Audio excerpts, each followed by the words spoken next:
Hello, welcome to episode 4 of the Zombie Apocalypse podcast. Zombies are referring to the general populace that are unaware and in a deadened state. And apocalypse refers to the unveiling of the illusion, sort of that mindsets that enslave them in this state. And so we're unveiling that, we're lifting the veil um, in this podcast. And I guess we can plug our websites. I'll start. My name is Jerry. My website is godislovetruthlife.com. I'll pass it to Jeff. Hi, my name is Jeff. I still haven't made my website, but my YouTube channel is Decentralizing Mind Control. And Darren. So my name is Darren. My YouTube channel is called Dunning Team Kruger Force, and my username is Sovereign Cyborg 93. Nice. And we have our returning guest, Kurt, here as well. Awesome.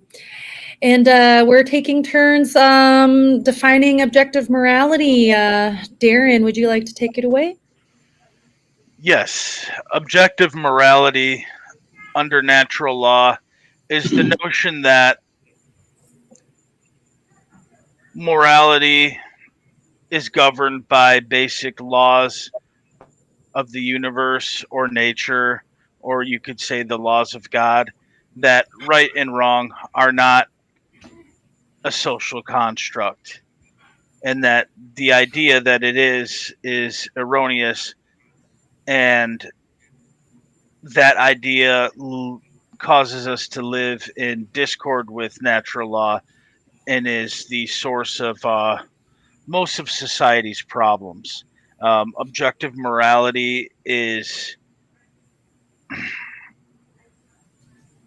the belief that no humans have inherently any rights that others do not have. So we can't make a right a wrong, and we can't make a wrong into a right. And those are best expressed in two principles: the self-defense principle and the non-aggression principle.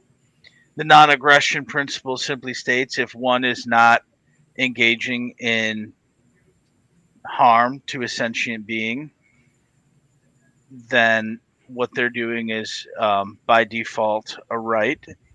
And the self-defense principle is that all sentient beings have the right to defend themselves against violence.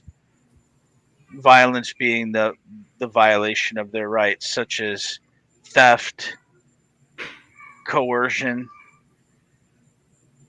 murder, rape, trespass, deception, and Jerry, what Assault. am I missing? Assault. Correct. So essentially, you could boil it down to two words: don't steal, or keep your hands to yourself. Don't encroach on other people's rights or property, and don't infringe. And another tenet of natural law that is often a point of contention is that all rights are property rights. If I don't own my body, then I can't decide what happens to it. If I do own my body, I have a right to defend it. And by extension, property that I've lawfully acquired or not stolen from somebody, according to natural law, is mine. Doesn't mean I can buy an entire forest and then kick all the living beings out of it or dam up the river so nobody can drink water. But I do have a right to property. And so natural law is essentially that what's right is right and what's wrong is wrong. And it doesn't matter how I feel. And it doesn't matter if we unanimously form a consensus. It's irrelevant to the truth of natural law and objective morality.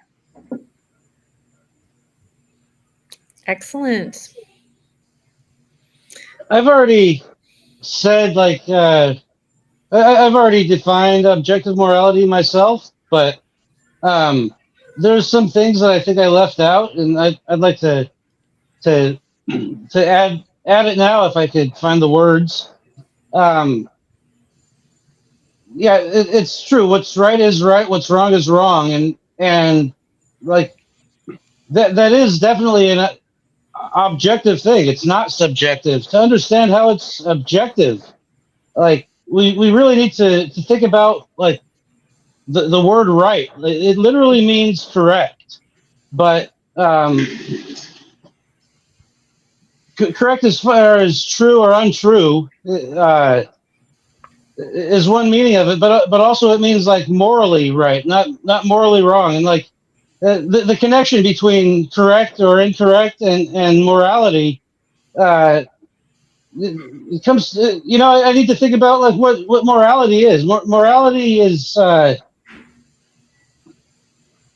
it's uh,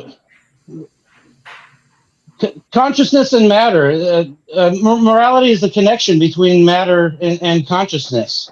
If you think about what the universe is, like all the physical 3D things, the matter, space, time, energy, uh, those are all measurable, detectable things. The one thing that's not directly detectable is consciousness, and consciousness is the whole point to the universe. All the matter and energy, space and time, without any consciousness to experience it, it it wouldn't matter to anybody.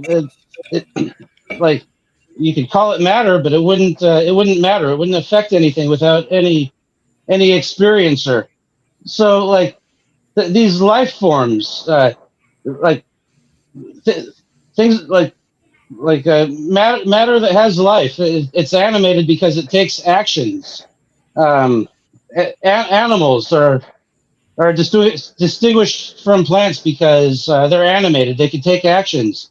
Plants actually do take actions, but on such a slow speed, like the scale of time that we recognize, but we can't see them reacting. But even plants do take actions.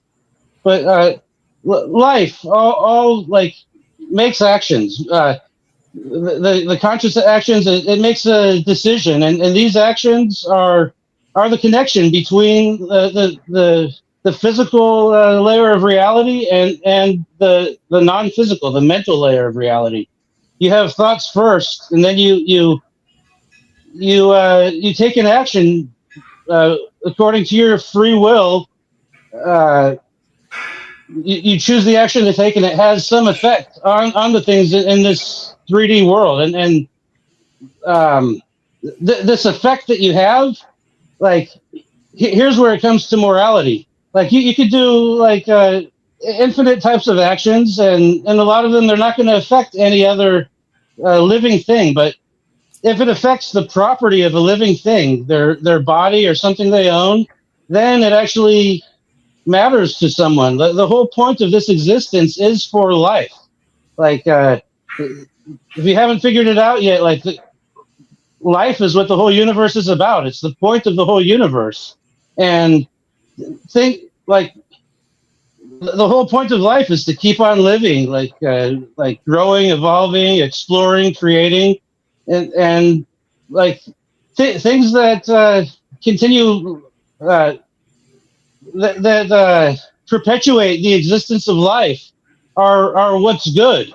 Like what's good and bad has to be from the point of view of life. Life is what matters, and we're all part of the same life form. Like we're individuals, but we're all part of the same living earth. The earth is part of the same living universe.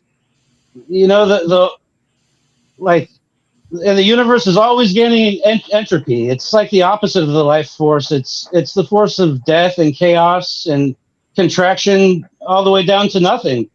Um, things that work towards death, it, on the scale of the whole universe, are things that are wrong.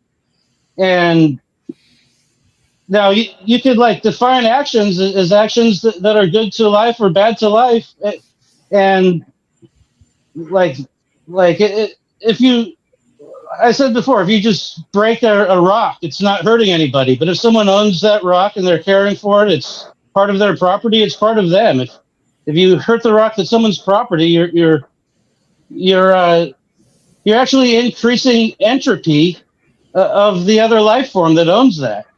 They their entire body of matter that makes up them, their physical biological body and all their possessions, it has some order. It's it's put in the order according to the will of the life form that owns it. And once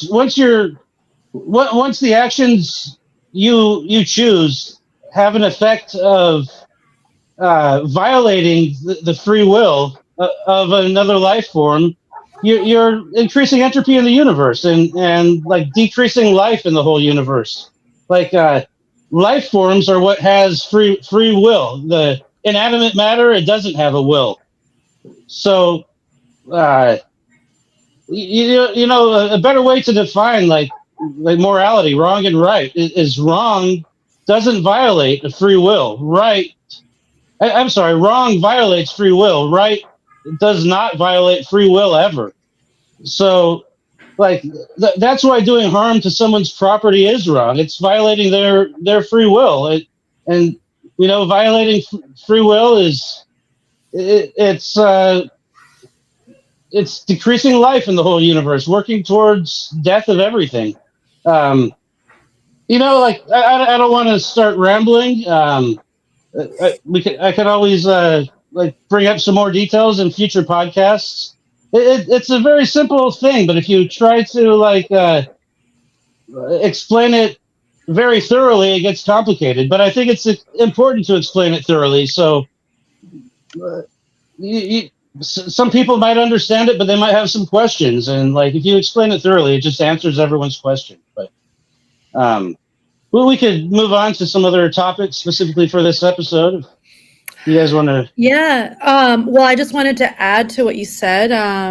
Yeah, Or that. you really brought it out to the macro level with these universal concepts. I would just add that the combining thought with right. To get right action, you need to combine thought with care. So the care is like an essential sort of ingredient in that. Yeah. You know, I'd like to talk about all these different components, like maybe later in the podcast when we're talking about like the onlookers and like obligations versus rights. You know, it gets important to break down like you focus your free will on the things that you care about, and the actions that you choose, they're going to be effective based on the strategy that you choose, and also like the amount of effort and time you're willing to to focus on taking that action. And the time and effort that correlates to the free will. Like the more, like, the stronger your will is, the more effort you have to apply. And to understand it objectively, it helps to think about things in a scientific way. And I know that like topics like this, they have to be understood by using both sides of the brain. It can't be purely intellectual. But um, uh, I think objective things, like they can be described intellectually, and it's good to break them down into different things that we could almost make like an equation, make a proof of objective morality. Yeah, I remember in Mark Passio's podcast, he was talking about how he was working on like a mathematical sort of equation to sort of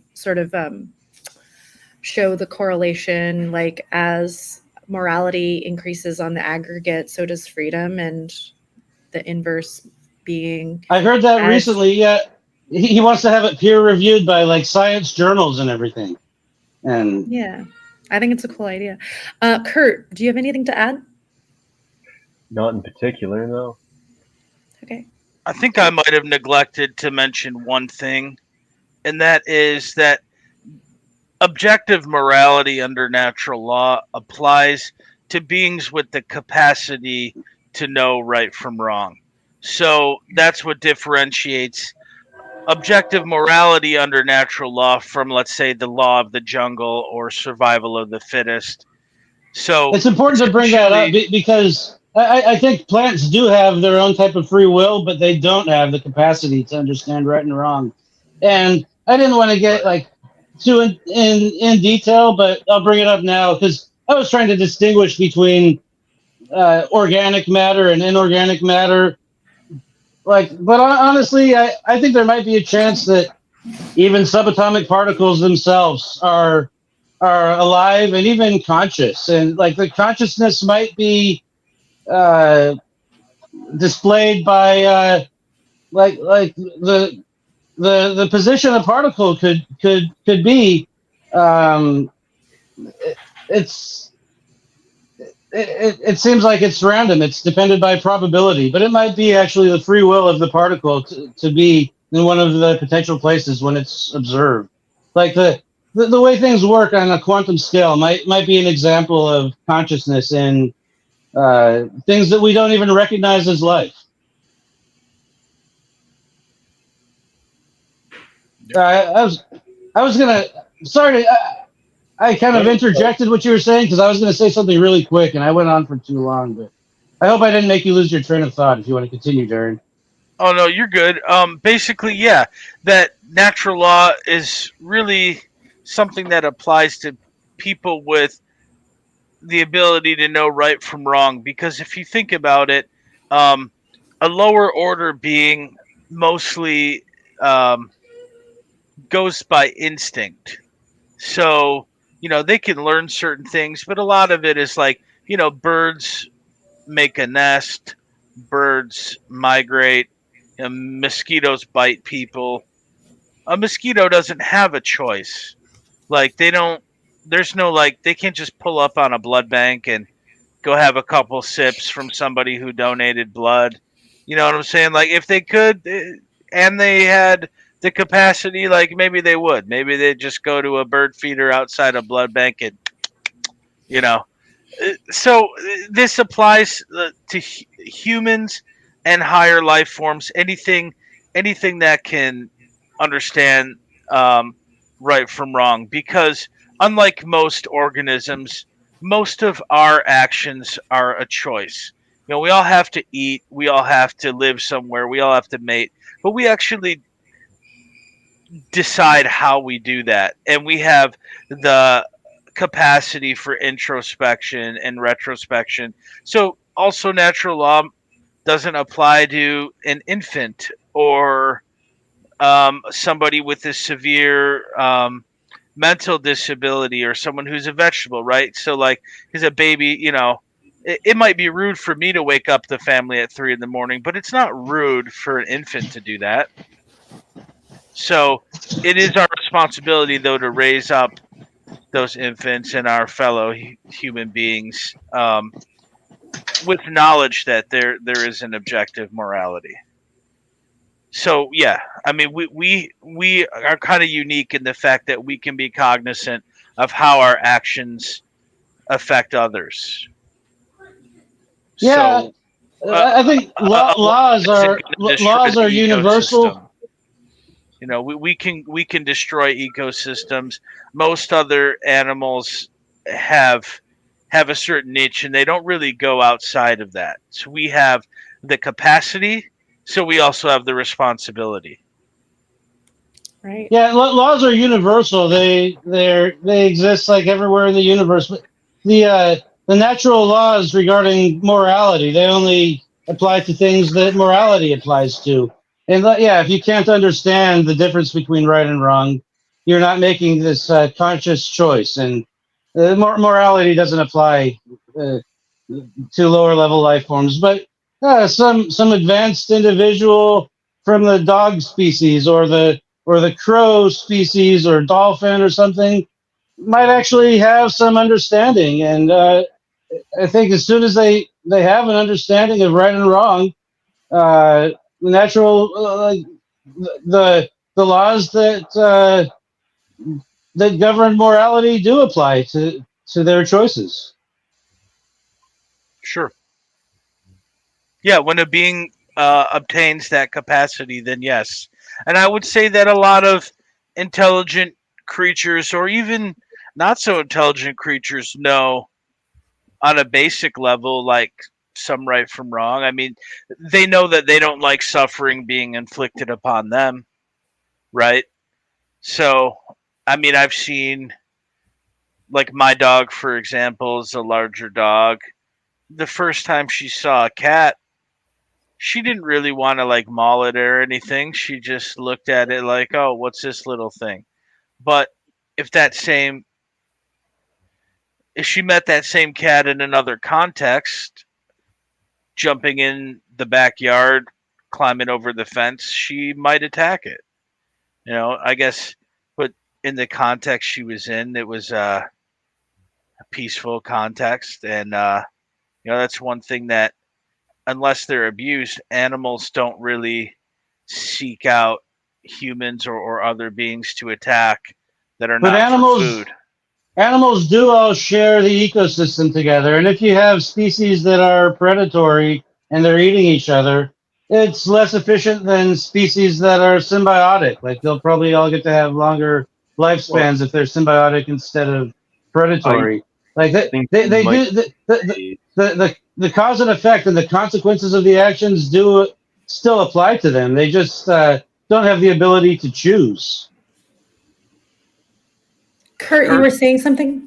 just I think you Sorry, might Kurt. be amazed how many of the animals out here will eat meat when it's available to them. The amount Oh of yeah, yeah, you can find deers catch baby birds, and like if you feed a steak to a deer, they'll eat it. And or if yeah, they find something that's dead very recently and hasn't started to rot, they'll take free protein when it's available. Even that's kind of like me. I think I mentioned before. squirrels. What? I'm a vegan shopper, but I still eat meat when people share it with me. Huh. Yeah, I've seen a video of a squirrel eating a chipmunk. It's kind of a Buddhist idea, isn't it? yeah, it's common. Uh, I it's know Buddhists aren't supposed to allow an animal to be killed for them. So, like, if a famous Buddhist priest goes to a town, he's not supposed to let them kill a cow to have a feast for him. Yeah, I'm just applying the non-aggression principle to my fellow living beings. Right. I don't want to do animal abuse. I don't think they're property and they should be owned, and I don't want to contribute to that with shopping. I almost became totally vegan because I learned like you are actually contributing to killing the animals, just Yeah. with the supply and demand. So I just don't want to do that. But like if it's already been done and I'm not causing any harm by eating something, I'm just stopping it from going to waste. Like I don't think I am like violating the non-aggression principle. So yeah, Buddhism probably came up with it for the same reason. More or But less, yes. That's why I thought it was as relevant as it was. yeah, it's in line with the non-aggression principle. Like a lot Right. of these traditions are in line with each other. Yeah, all kinds of animals will take protein when they can. You can find a video of squirrels raiding birds' nests and eating the chicks. And like, it is what it is, and a lot of Squirrels and crows, they're both normally vegetarian, but like when their property when their territory overlaps, they fight for territory, and when they get hungry, they do kill and eat each other. that's like I always find it kind of amazing how much people don't understand how ruthless nature really is. I think it speaks to why the early Gnostics thought the God of the world was as cruel as he was because of how much of that you have out here. Because the overwhelming majority of animals out there, even if they're mostly designed for a plant-based diet, they will eat meat if they can. Like they're not going to pass that up, and it's a constant churning of death and suffering out there, right? I And think that I way, mentioned this theory in another podcast, but I think like the rest of biological life on this planet and nature is so ruthless because of us. I think we're a big influence on them since we are the only species where most of us have the intellectual ability to understand right from wrong, and we can like make the choice. Do we want to do right or wrong? Like I think I think our consciousness has like a bigger influence on the whole consciousness of the planet. Like I think we have more consciousness than lower level life forms that don't have that ability to tell right and wrong. And you know the natural world probably wouldn't be so brutal if we weren't so brutal. I think it's going to go whichever way humans go. I think we're the most influential species on the planet because of our level of consciousness. But yeah, it is very very brutal. But I think that's the condition of it, not the nature of biological life. That's what makes us Because different. I don't know if most because biological symbiosis life. is so much more efficient than predation. Like it's good for life uh, to be less brutal. Like it's good for everybody. So like uh, since life wants to evolve to be more efficient and more successful in everything, I think the like a more highly evolved thing would be symbiotic instead of predatory. So I think that the nature of biological life is to evolve into like a less brutal form. Sorry, Darren, what are you saying? I don't know if most biological life, even in the rainforest or in the desert, considers reality or nature to be brutal. I don't think the penguin getting eaten by the sea lion No, it just is. ever thought, yeah, they just are. Yeah. And I think it probably feels brutal when you're being eaten, like whoever you are. yeah, The, um, the but raw they don't emotion think is about it. there, They're but they're just not feeling it. philosophizing about it. Yeah, Yeah, that's Right. and they don't spend their whole lives in terror either. You know what I mean? Like they may have momentary adrenaline rushes, but they're also not. They're not even terrified by the existence of something that's going to eat them. And to be honest, that might still be better than dying of starvation because they made it to old age anyway. You know what I mean? So, but I feel like that's what makes us different. And one thing that is interesting is most intelligent creatures are predators or omnivores. That's not 100% of the case, but whales eat plankton and shrimp, squid, prawns, squids. Um, there, there, seals. there is, dolphins, orcas hunt, crows, ravens. Otters. Um, yeah. So, like, what I think is you have your single celled Predation is organism. more efficient for the predator itself, but like if you look at the big picture, we're all Is part of the there planet. is a there is yes, because the higher you up on the food chain, the more sensitive you are to imbalance in that food chain. Like predators are the first ones to go extinct when there's an environmental crisis, like a toxin, because toxins move up the food chain. The like um eventually the prey animals get affected too, but it's usually the predators that are also at the top. Their balance is more delicate. And what's interesting is that like in the in the Vedic system and the Eastern systems of spirituality, the idea is that the soul moves from lower species to higher species until they get to the point of a human being. Then at that point, due to their karma, they can incarnate and reincarnate into lower life forms, Yeah, other human plants are the lives, ultimate. and higher life forms. So essentially, once you get to a point where you're the top physical creature in the food chain, you can actually exit that whole predator and prey dynamic and be free. That's why the liberal arts are called the liberal arts. The understanding the trivium and the quadrivium are basically like just like our capacity for understanding morality and free will and introspection and noticing patterns differentiates humans from the rest of creation. The liberal arts are what uh, allows a human to be free versus a slave to our base instincts. So it is a unique privilege of human beings, and it was previously only reserved for monastics and philosophers and basically people who either had the good fortune or the money in order to not slave away in the field all day. They got to study philosophy, they got to study classics.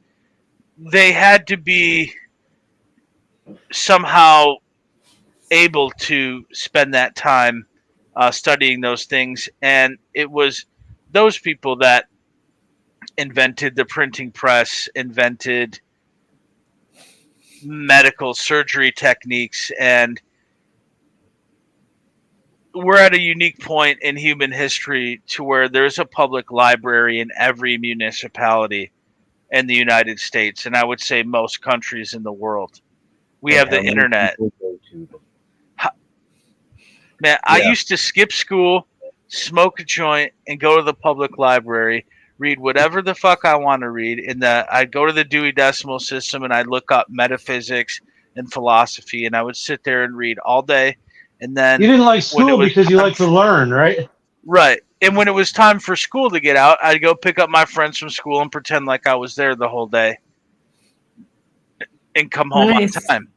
Yeah, and I would get accused of cheating a lot too because I wouldn't show up to class and I wouldn't do homework, but I would get 97, 94% on the tests and the finals because what do I need to do homework for? I mean, I was there for the lecture or I went through the book. So, yes, I hated school because I liked learning.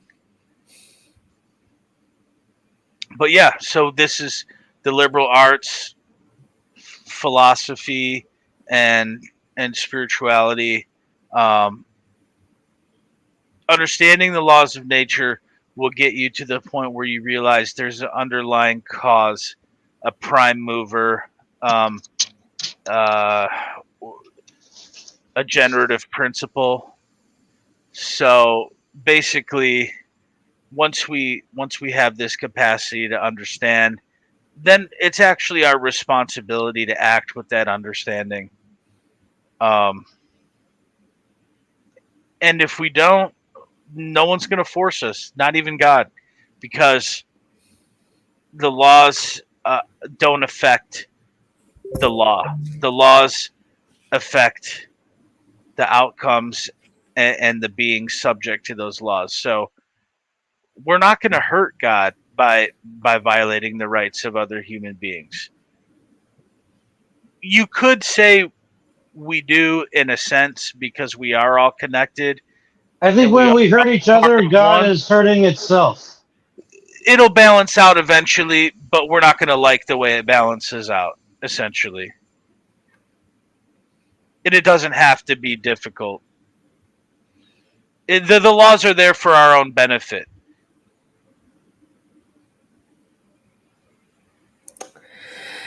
Yeah, so much was discussed just now.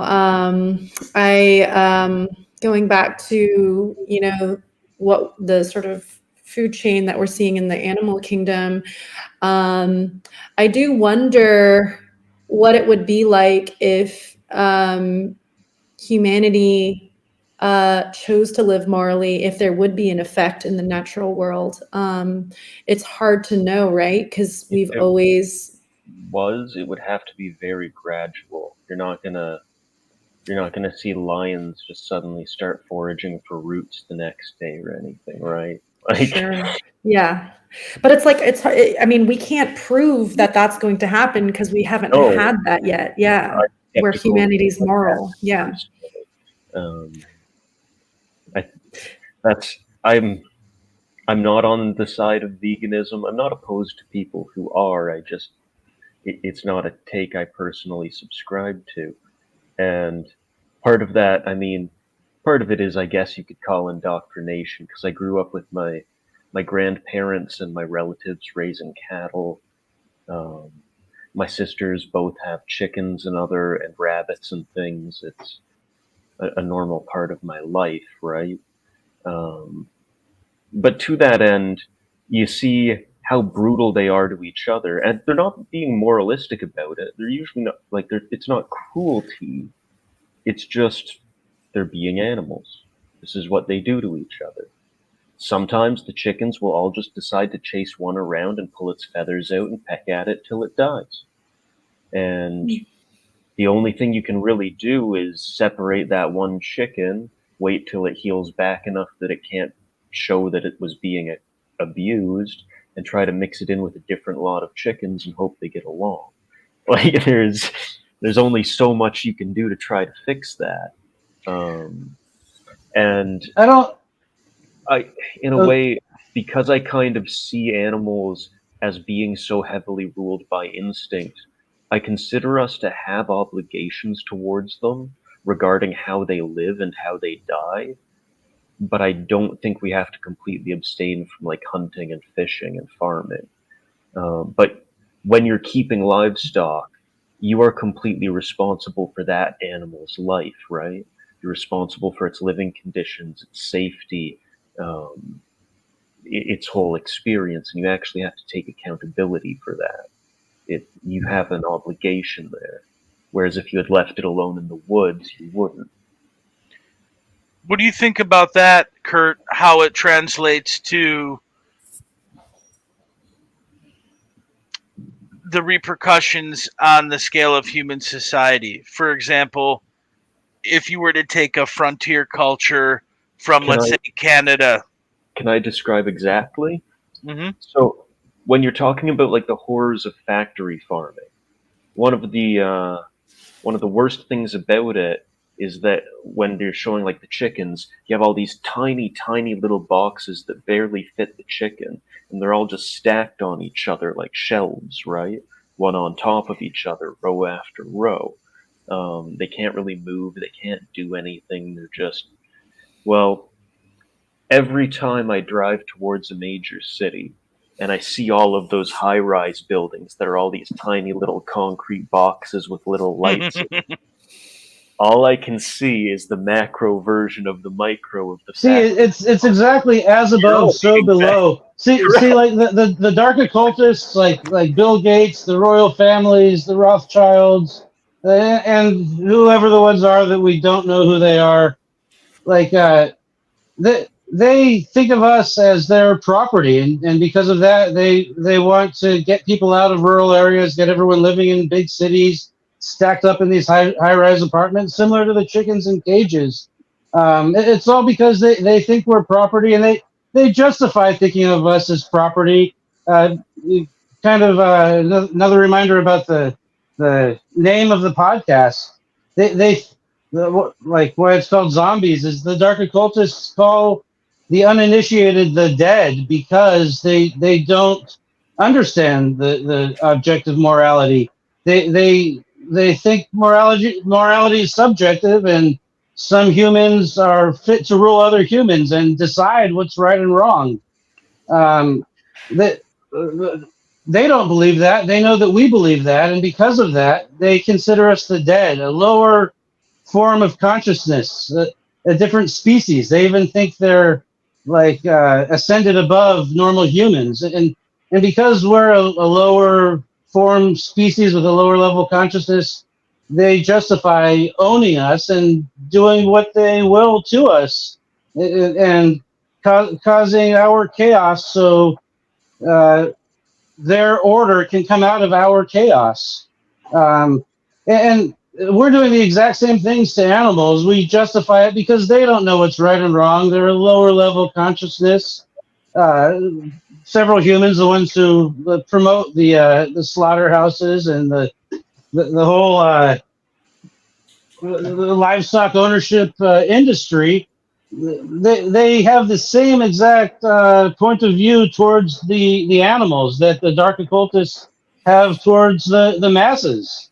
And because we recognize like this universe is made out of patterns, like highlighted by the Hermetic principles, like one of them that I keep recognizing everywhere I look is as above, so below.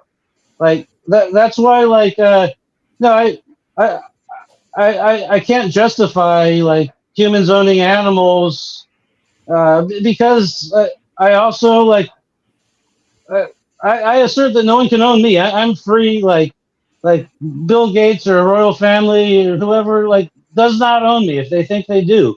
Like I don't know. Like how do I have the right to assert that if I want to own somebody else? But I think knowing how to fish in case you need to, it's you could yeah, it's like you're more prepared to survive if you know that and like Well, and I suppose the way I see it is there's a world of difference between having a chicken locked in a tiny box it can't move or get out of, where all it can do is eat and drink, and it's just stuck there 24/7. but still you're deciding whether he gets to live in the tiny box or he gets to be free range. It's the same situation as So Bill Gates is deciding like which every people other get to predatory live in the animal country or the city. decides to kill other animals. I'm not against being a predatory animal. My front teeth are blades for a reason. That doesn't mean I'm approving factory farming because that's horrific. However, if you compare the quality of life that a chicken that is raised free range has, where it has, a large shady yard where it gets to run around and chase the other chickens and peck at bugs. Maybe even better than out in nature. I Right. acknowledge that. And I've seen what happens to the birds out in nature repeatedly because I spent 5 years walking through the woods for a living. I know what happens to them. It's frequently not pleasant. Frequently, they get some kind of injury that they're not going to heal from, and they spend a very long time suffering before something predatory stumbles along and puts them out of their misery. And the chickens can be raised just for the eggs and like some eggs are does. And she doesn't get rid of the old ones when they stop laying. She just kind of keeps them around. But I think harvesting eggs can be done without violating the non-aggression principle. Like some people have chickens that are free to fly away, but they return to their coop at night because they know it's a safe place, and they get locked in there to be protected from coyotes. Right. And they lay more eggs than can hatch and can be fertilized, and they're going to go to waste if the people don't eat them, and they might as well eat them. Like it's a symbiotic relationship at that point. You're not being a predator. My general stance is that if you're going to keep an animal, you should be providing it a life that is better than what it would have in the wild. Also, I heard a alligator farming industry procedure that made me think like, I cannot really criticize like what they're doing. Like in a way, I guess to some individual alligator, let me just like tell you the scenario. Like they found a statistic that like more than 50% of alligator eggs get eaten by predators, and they never get to hatch to become alligators. Like when they're an egg or when they're like a baby alligator, like I think 75% of them never reach adulthood. So these people who are doing this industry, they go find these batches of alligator eggs and they collect them and they incubate them, and 100% of them hatch and 100% of them grow to adulthood on the farm, and then like they only sell like 25% and release the 75%. So like 75% get to make it to adulthood, and if the humans didn't catch those eggs, 25% of them would make it to adulthood. So by being like captured and raised to adulthood in captivity before their release, like their chances of getting eaten are reduced. but still, like the humans are choosing which ones get eaten, which ones don't. Like it would have Yes, been random. Some other predator would choose that if they were in the wild. So it's and I got kind of mixed feelings about it. I kind of think that one's ethical. Like that's I I, kind I, of I would probably buy meat from them if I huh? uh, I said I kind of approach these things case by case, right? Like in the Great Lakes right now, I know, and I believe a bunch of places in the U.S. If you're a sport fisher, I think it's white perch. They ask you to not throw back in the water, even if you don't want to eat it, because they're semi-invasive, and a lot of their diet is eating other fish's eggs. So they fight out and basically drown out the other species just by constantly going after their eggs, and it destroys ecosystems. I thought of that too. I was thinking about fishing for Asian carp because they destroy a lot of ecosystems. But then like I thought about it. Like they're considered invasive because we consider them invasive because Well, like we messed well, up and we brought them here. yeah, we messed up and brought them here, but like we're just another species. They ended up here. From their point of view, they're just another species trying to live.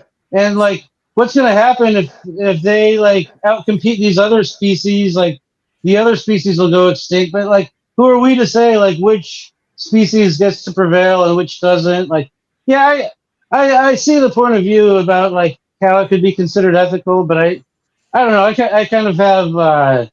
I'm like undecided about like Yeah, how to consider that with those invasive species. Like I kind of think maybe just like let them do what they do and let like the ecosystem evolve. Like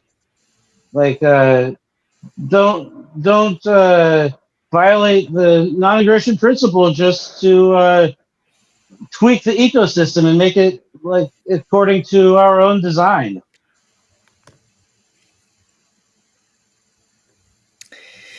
Go ahead, Kurt. oh, I was just thinking, I'm not sure if carp are still on the invasive species list. I thought they were brought Asian down. carp, I think, are. Or I haven't heard about them Yeah, for a few years. yeah. I thought they'd been taken off it, that they'd kind of found an equilibrium. That's Hmm. good. But sorry, what were you gonna say, Jared? Yeah, I think again, like if we look to the effects that are being observed in the natural kingdom to continue to justify harm to sentient beings, we run a slippery slope of yeah, just continuing the condition we find ourselves in, right? So, but it's like, it's again difficult to prove because humanity has been in this condition for millennia. So I can't prove that once we as humans on the aggregate decide to be moral in our eating habits, then that will transfer to the natural kingdom. I think it would, but I can't prove that because we've never had that experience yet. The way I think it would work is like the collective subconscious for each species. I think that's been proven. I think there's one for the whole planet as well. But yeah, that's yet to be proven. And then like the consciousness, whether it's subconscious or conscious part of the consciousness, it has been proven to affect genetic evolution in some way, as well as DNA, or affect the way DNA Well, yeah, writes exactly. And evolution. like, if you look at DNA, like the difference between like us and a chimpanzee is like what, 1% or something. Like this line that we create as humans to justify suffering of other beings by virtue of our human, features, or even this idea of like holistic intellect, as Darren mentioned earlier. Like you can have an intellectual disability. Does that make you less of a human? I have a son that has an intellectual disability. He's not less human just because of that. And there could be intelligent signing gorilla that could potentially test higher on an IQ test or whatever, and that doesn't make that gorilla less animalistic either. Like I feel like that we just create these like these binaries in our heads to justify evil, Social including Darwinism. yeah, like we would, during overt slavery, they would, you know, refer to Black people as, animals to justify the overt slavery system, right? Like we see this sort of like mentality of like othering the other, that creates, and I mean, again, like I think for me, like, just checking in with my heart and, having had animal companions in my life. I don't like to call them pets, or I don't like to think of myself as an owner of them, but I having stewarded animals in my life, like it's difficult for me to justify eating them. What do you think about the origins of anthropology and this idea? Have you heard of the multiple Adam theory? So No, at one point, and this was interesting because this kind of theory was I popular heard with a theory Charles Adam and Eve Darwin. were in Ethiopia. I heard another theory they're in Israel. Well, But there's that, but what I'm saying is that around the time of possibly a little bit before, but also during the lifetime of Charles Darwin and his cousin Francis Galton, and later on Margaret Sanger, um, they had this theory that um, all white people were descended from a white Adam and Eve, but black people and Native Americans and Asians, they had their own Adam and Eve. So we really weren't the same species, and that's what they used to justify treating other races cruelly. Now there was always this like colloquial idea of race, as in like, there's a race of people from the north, or there's a race of people that live. It basically meant nation, an ethnic group, right? So, but the modern pseudoscientific notion of race, um, instead of just mapping like genotypes and, let's say, ancestral lines, it was that a little bit, but instead of simply studying origins and genetics and, let's say, the light aspects of anthropology, what it was used for was justification. Like, this group of people has this IQ, this group of people has this one. If you measure their head, see, they're not a person, they don't have rights because they got these proportions. And that was literally like the scientific way of eugenicists justifying their theories.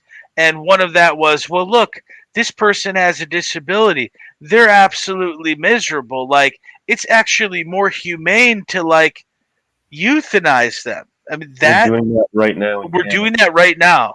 Yes. yeah, in Canada, I heard like Yeah, and like people think, well, this if you're baby's gonna depressed, is grow it true old, they I'm not pressure gonna you to? graduate college, so I should just abort it. It's the right thing to do. It's compassionate. It's my body. This baby's gonna grow up poor. Can't do that. What did people? I mean, like, you think people were just gonna live in a cave and eat little scraps of meat that they find? No, weren't they all just aborting their babies too? What do you mean? We gotta just raise children in, like, without a college degree? No, no, no. Eugenics. Planned Parenthood, Margaret Sanger, eugenics. Canada's healthcare system, Kurt, I heard they've approved it for anorexia, mental retardation, mental illness. They're trying to get it. Physical disabilities, yeah. Even depression, yeah. Blindness, right? Yep. Unreal. Yeah. Unreal. It's horrific. Essentially, it's to save money. Like, I saved 15% on healthcare by killing all the sick people. Instead of Geico, I just. And look, the number of healthy people in the country will be going up, so you can claim it's a functioning health policy because all the unhealthy people are dead. Yeah. Yeah. 99% of Canadians are now healthy because the Make rest Canada healthy, eh? But that got dark. Yeah. Well, that's the way it is. I mean, Bill Gates said, "What? Unfortunately, there's too many people on the planet, but through reproductive health care and vaccines, we can, Yeah, we can reduce it by like 15 to 20. if we're lucky." He said, "Yeah, Back in like 2016. yeah." And then also, if we just Literally chills. genetically manipulate the mosquitoes so that they have offspring that are not um, capable of reproducing, then we can get rid of malaria. Like, fuck all the fishes and the frogs and the tadpoles, you know. That's how Bill Gates wants to cure malaria. That we just get rid of 80 or 90% of the world's mosquitoes. I mean, people are actually doing that. Instead of making sure everybody has access to a $2 bottle of like medicine, like hydroxychloroquine or ivermectin. No, no, no. Don't give them medicine. Don't give them mosquito nets. Don't raise their quality of living.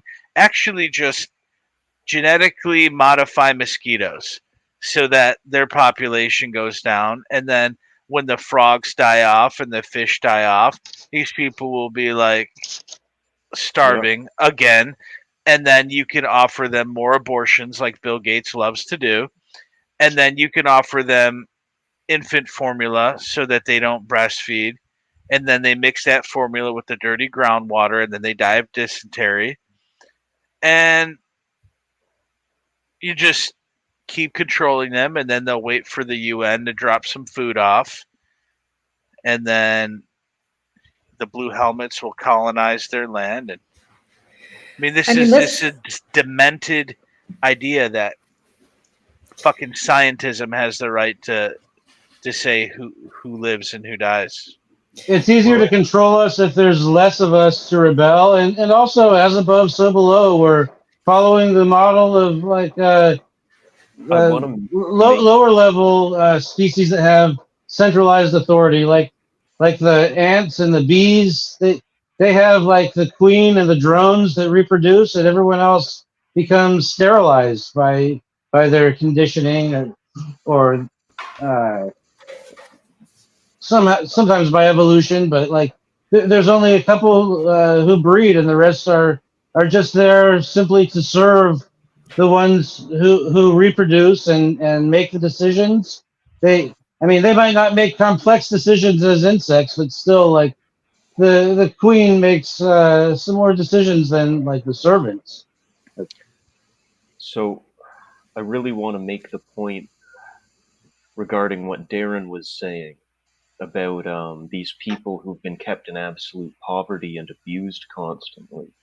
Because it's something I find when I'm going through looking around online is a lot of jokes about why these people haven't built anything, why they don't have a thriving society, and how clearly they're lower because of that. Like, well, what have you built then? And while a lot of the tensions that are cooking off right now regarding the illegal aliens in the US is happening, and in Europe, it's one thing to object to it because no one has a right to invade your home, but a lot of these people have no concept of the policies that have been used to absolutely destroy these continents for, God, longer than I've been alive, longer than my parents have been alive. So, like, none of this is natural. It was completely artificially created. And trying to get people to see that sort of board game level of it is really difficult. Yeah, people think they have a right to object to immigrants moving in because they're defending their home, but there needs to be a distinguishment between private property and not property. There's no such thing as public property. Like the city borders or country borders are imaginary lines made to control people. Talk about that for a moment. I know cities are being like totally destroyed by having tons of like immigrants move in, but like the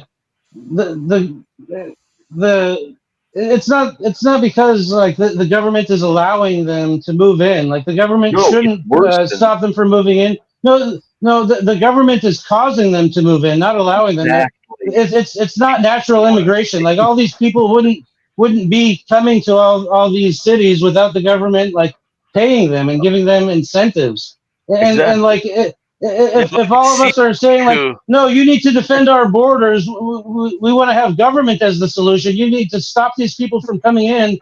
What they're going to do is be like, okay, you like borders? There's going to be a border on your neighborhood, and it's going to be a 15-minute city. You're going to have a barcode if you want to leave your neighborhood, and you're going to have all kinds of vaccines in order to get this barcode.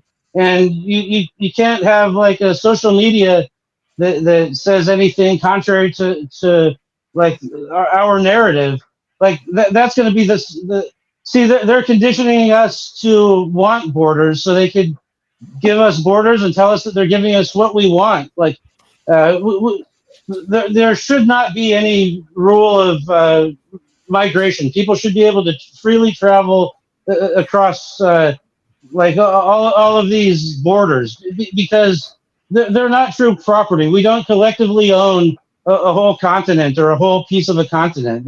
That's nonsense. Like there's no collective ownership. Like ownership means there's one individual that has the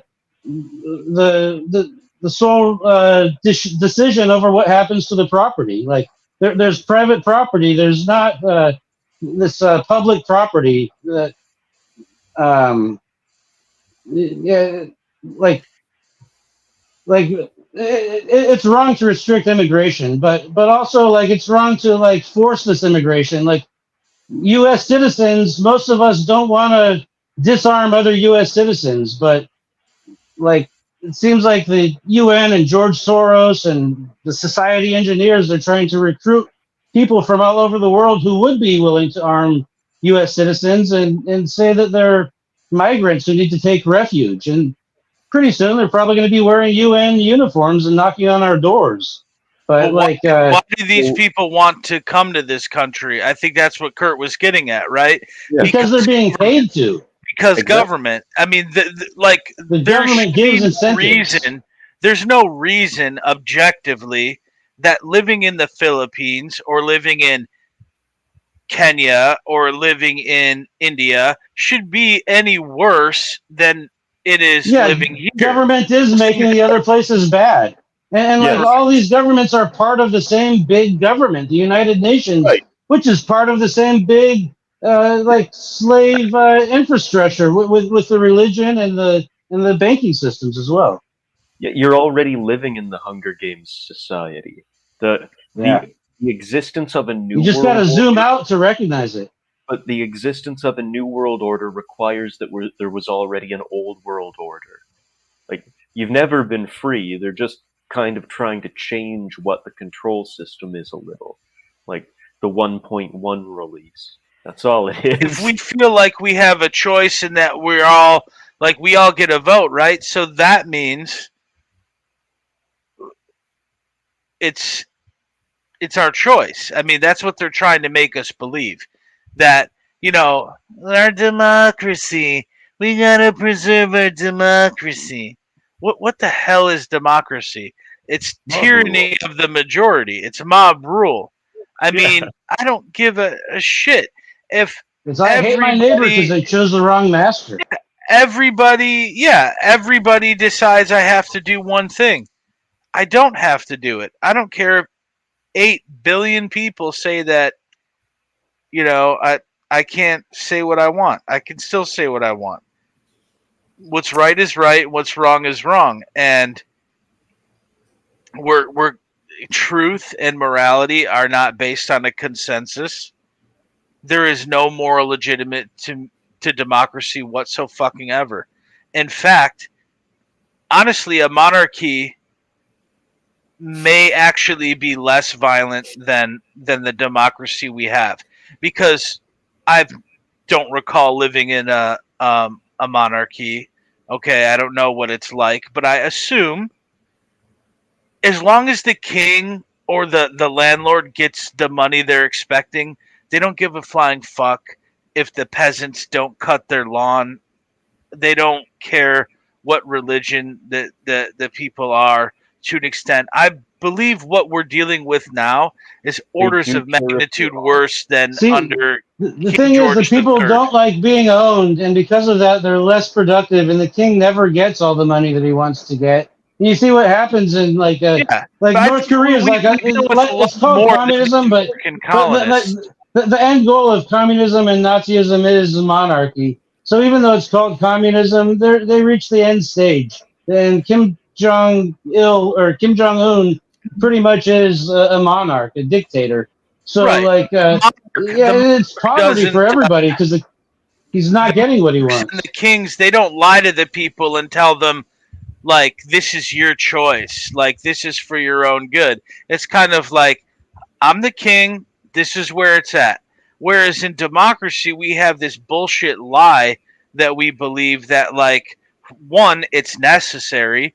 Two, we have a choice. And three, we have to fucking obey it anyway. Yeah, And they so want to stop lying to us. Uh, that's where the the real dissonance comes society from. engineers, several of them want to come out in the open and say you Yep. don't have a choice. Like you don't get to vote anymore. Like They're just afraid we do will what we say, or we're going to resist. kill you. They're afraid we'll resist because, but some of them don't care. Um, it like for example, like with this presidential election coming up, the danger is that if Trump wins, people will think everything's fine because Trump won. Yeah. And then if Harris wins, people will think, oh, everything's fine because Trump didn't get to become president. We're perpetuating this cycle. And the bottom line is it doesn't matter if it takes 4, 16, or 32 years, they're still going to chip away our rights, make us eat shit, and tell us to like it. That's all that's going to happen incrementally forever. I mean, there's been kings for the last several millennia. There's always going to be rulers in the future. Doesn't matter what you call them. And the problem is that with democracy, the reason why democracy is so insidious is that it it provides the illusion of choice. And if okay, so Jeff, if all It your catches friends are people who smoking, normally would reject government. if It all your yeah, friends are smoking crack and they want you to smoke crack, are you going to smoke crack? Probably not. But what if they vote and 7 out of the 10 of your friends vote to smoke crack? If you don't smoke crack, now they have a right to put you in a cage and force you to smoke crack because it's democracy. See? So it doesn't matter if you want to do it, you know? Like if all your friends say, "Look, bro, like you can't eat meat on Mondays." yeah, it's the same thing What? with it's still like people ruling other people, but instead of that's not unique to democracy. Instead of like It's peer pressure. the It's majority peer being pressure at able to gunpoint. dictate what you do, like the king could dictate what you do. The king could say you have to smoke crack if he wants you to smoke crack. Yeah, but then at least you know your place and you know the solution. Correct. Yeah, I love this conversation. Like, in our book club for the ARC, which is for those that are not familiar, a hard drive that you send into Mark Passio, and he gives you back 2 terabytes of audiobooks, books, and videos, etc. That will help your awakening process. Yeah, so we're reading. We read Larkin Rose's Most Dangerous Superstition, and in that he described, and I agree, that democracy is the perfect evil because it's so fucking insidious how people choose, like, oh, this handcuff or that handcuff, right? It's just Well- so insidious. Yeah. And to describe how perfectly that control system is hidden, I'll have conversations with people where they're complaining about how tyrannical and overreaching the governments become, and then I'll hear them look across after looking across the street, start complaining about the neighbor's lawn and saying that they should call the city on them. Yeah, You literally don't I see see what you're it. saying. Yeah. In a way, democracy is more dangerous than monarchy because you could say Because people monarchy is use like it. it's like 100 on the scale of tyranny, and democracy is maybe like 90 on the scale of tyranny. But but monarchy appears to be 100 on the scale of tyranny, but democracy appears to be like one on the scale of tyranny. So like people don't recognize it as a threat, and they don't defend themselves against it. They don't reject it. It's something that like people who would know better to like not participate in tyranny do participate with because they don't recognize it for the tyranny that it is. There's been many times that a king has decided to fuck off when the people that he's ruling are really upset. That's happened in Spain. It's happened in a lot of countries around the world. That when the government, the king, the monarch goes too far and passes an oppressive rule, there are riots. Some of his men, Yeah, it's self-preservation because sometimes they and get beheaded too. he says, exactly, and he says, you know what? Okay, I've heard my people. I've spoken to the bishops, and they said, they prayed for me, and I made a mistake, and I'm going to back off. But when have you heard of a democracy defunding itself or reducing its power in any way due to backlash? If Plus anything, one. it increases it in a Yeah. harmonic Yeah, resonance frequency. Like the more you push back against democracy intensifies. Well, look at all these dangerous terrorists pushing back against the government. We need more jackbooted thugs, don't we? Yep. Yeah. Like, oh man, the propaganda spread about the Ottawa convoy was just having been there on the ground, seeing it, being part of the convoy in real time, and getting to go home. Because I was staying with an old army buddy, so I wasn't with the trucks at night. I'd get up at like 6 in the morning, go back down to the protest, and then I'd go back to my buddy's place and crash for the night, back and forth. Um, but with that, I'd be on my computer checking what the news was saying about it and stuff at night, and they were running they were running articles claiming that people from the convoy were like stealing food from local homeless shelters and crap. Um, Meanwhile, I was in Ottawa every weekend or almost every weekend while I was in the army, so I've seen how rough that place is to the homeless, right? And while the convoy was there, you couldn't go 50 feet down the street without someone offering you a bowl of soup or hot chocolate or asking if you want a burger, That's so or nice. people were donating like old hand-me-down like socks and gloves and things. And if there was a homeless person walking by who didn't have good gloves, they'd just get them better ones. And like Mm. they've never been better taken care of than when the convoy was there. I'm really proud of Canada for doing that. You know what I mean? Like that's amazing, dude. And as much as like obviously Canada has like way more tyrannical laws right now when it comes to speech and weapons ownership. But one thing that I never expected was for Canada to come out and the people actually do something so courageous and bold. And I think the United States should have done that too. And we really fucking bitched out because of our fucking sports ball and fucking video games and circle jerk television. Well, a lot of people fell for the J6 psyop, Yeah. the whole white Yeah, hats completely TV unarmed thing. revolution. That happens all the Yeah. time, right? Yeah. Yeah, In Russia, they were just like, rebel, rebel. And they just said words, Fidel Castro, he just came out and said some fucking words, took a dookie on the desk, and then Cuba was his, right? Yeah. Such a fucking fuck job. And then, you know what? The people that actually thought, because obviously some people did, the people that thought, yeah, we just go and flip a couple tables in Congress. Like, the vote is so important, but then the deep state and the government thwarted our vote.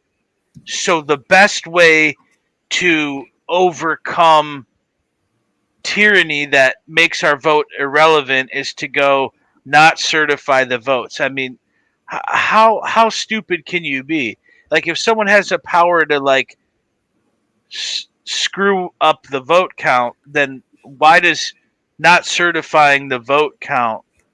I mean, for Right. people who thought their votes didn't matter, they really cared a lot about the votes. It's so fucking dumb. It collapsed in on itself. Like, you're cheating, therefore I want to recount. Or what? Yeah. Hey, if you're counting cards or you're cheating in a game, and I just get up and I don't play. I don't like try to force everybody to decide the game in my favor. Exactly. Yeah, like literally, metaphorically, but also literally, they took what could have been an actual resistance and funneled it through government. Yeah, it was just all, oh, look at the Capitol. Ah, my ritual. Seriously. I know. They could have just all walked away and said, I guess our votes don't matter. I've had a very tumultuous relationship with Alex Jones because I never watched his content prior to COVID. I only knew him from like the remix of the Gay Frogs song. Uh-huh. But then I found out about him while I was getting out of the army and I was trying to research the Rona. And of course, he had like COVID land and stuff like that out. So I ended up getting to his work. And as I've kept going down all these different rabbit holes and educating myself more, I can't stand to listen to the guy anymore. His earlier work is better. Right. Is like, it if I go because back he's to- just infotainment at this point? I'm not sure if it's just that. I almost wonder if he's actually bought and paid for. Because suspect it's that as just well. new thing, and political theater. Listen That's to where the the new money thing comes happened, in. new thing. Right. And whether it's that he sold out because someone bribed him, or whether he sold out and that he got so fixated on the business side of it that he forgot what it was created for, I don't really know. But Someone could have threatened his family, dude. Like, I don't know. But I Right. feel like also But it he just owes so comes much off money as at this point because of that distraction. bullshit lawsuit against him that this may be the only way he can ever pay it. Like, I don't know. They got him. That's BS because it's not him that owns it; it's the company that owns it. It's So called he could Free- fold and walk away from it Yes, and not be personally liable. yes. Then he should. Then he should Right. obviously. Then he should obviously just admit what he already knows and say, "Mark Passio's right, guys. Infowars is folding. Government is slavery. Close it down and Quit your open up a fucking shop cult. right across the Donald street Trump is called. Open up a shop Democracy is bullshit." right across the street called oh god, Propaganda Wars or something else, just a spin-off of the same thing, and just start up again with a new company. Like, Yeah, yeah, he could just walk away from that. He's not personally liable. But yeah, it just comes off like a pile of distractions whenever I still check it almost every day to see what they're talking about there. But it's right. become It's better than CNN. well, but I do that too. Not because I care about CNN's opinion, but I like to know what the news articles are saying in the US versus Canada versus Australia versus Russia versus India, and kind of What do you think about Russell Brand?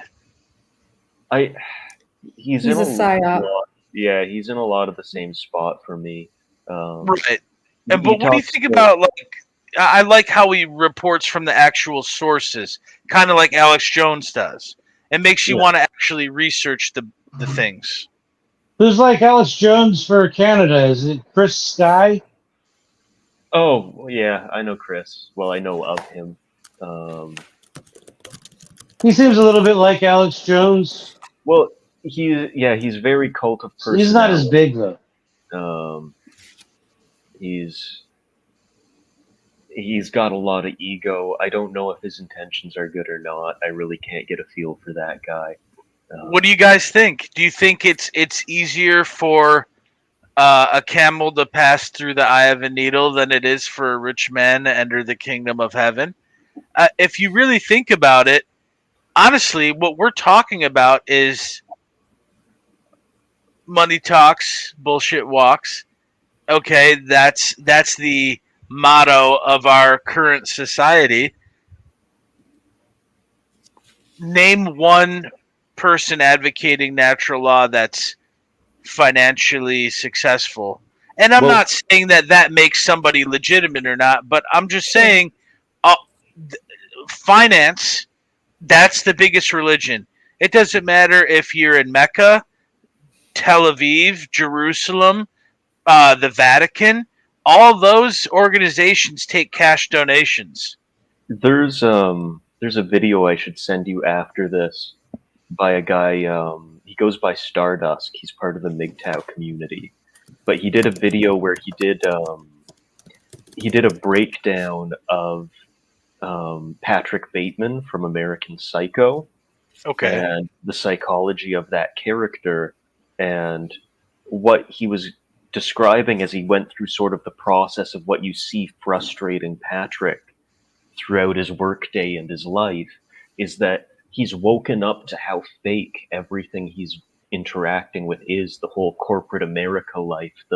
He's woken up to what it is and he's furious at himself, but he doesn't have the internal constitution to walk away from it and give up that lifestyle. Right. So he's Mhm. taking out that frustration in a way. It's another vent for that anger that he's feeling at himself. Think about how much we've been uh, inculcated to idolize wealth to the point where, like, Right. you know, if you look up inspirational quotes and it's like Warren Buffett, Yeah, like totally. everybody wants to talk about like this is I I've The I word found success, inspiration and then I got rich. yeah, the word success or ambition is basically synonymous with wealth at this point. You can't be Correct. ambitious in that you're trying to develop a really, obscure skill. You're only ambitious if it's going to make you money. You're only Yeah. successful if you made that money. What I love about that we're talking about this. evangelist pitchmen, running their different Jesus stores? God loves you, and the way you know He loves you is you believe that you'll get wealthy, and then He dumps the wealth on you, and then if you don't believe it, then you're cursed to be poor. And I'm Just thinking, like, what a manifest crock your of shit. reality. Well, what a Just satanic manifest fuck, your reality. like Joel Osteen and all these guys. Like that. That's a contradiction in terms, but like you realize that like all the religions, all the governments, all the successful business people are plus 10 wealth, like negative morality. Like Right. and you can look at it like in the music industry too. I mean, how many virtuoso musicians and skilled composers and talented singers are actually on the top of the pop charts? They're not. Mozart would be laughed off of the charts today if he was still alive. It doesn't matter how it's not even about quality, it's what makes money. And if you want to know what makes money, you have to cater to the lowest common denominator. This is like Malthus, the Malthusian trap. Like we've gotten to a point where resources are very common, therefore, we're starting to degenerate and collapse in on ourselves. So all of this techno babble about a singularity of AI and consciousness. You see, people have completely abandoned the idea of human consciousness. There's so many people just mentally, masturbating on a bunch of podcasts about how AI is this, the singularity that. How many people are willing to define what consciousness is, what morality is? We've completely sidestepped that. Like, thank God for computers, because now we don't even have to analyze the ethics of our own behaviors. We can just immediately start, Another topic to discuss is the like, ethics what of is global. consciousness? Yeah, well, apparently it's nothing. If you ask Yuval Noah Harari, it's like Yeah. a anomalous delusion, and these clowns have ties with the WEF and Klaus Schwab.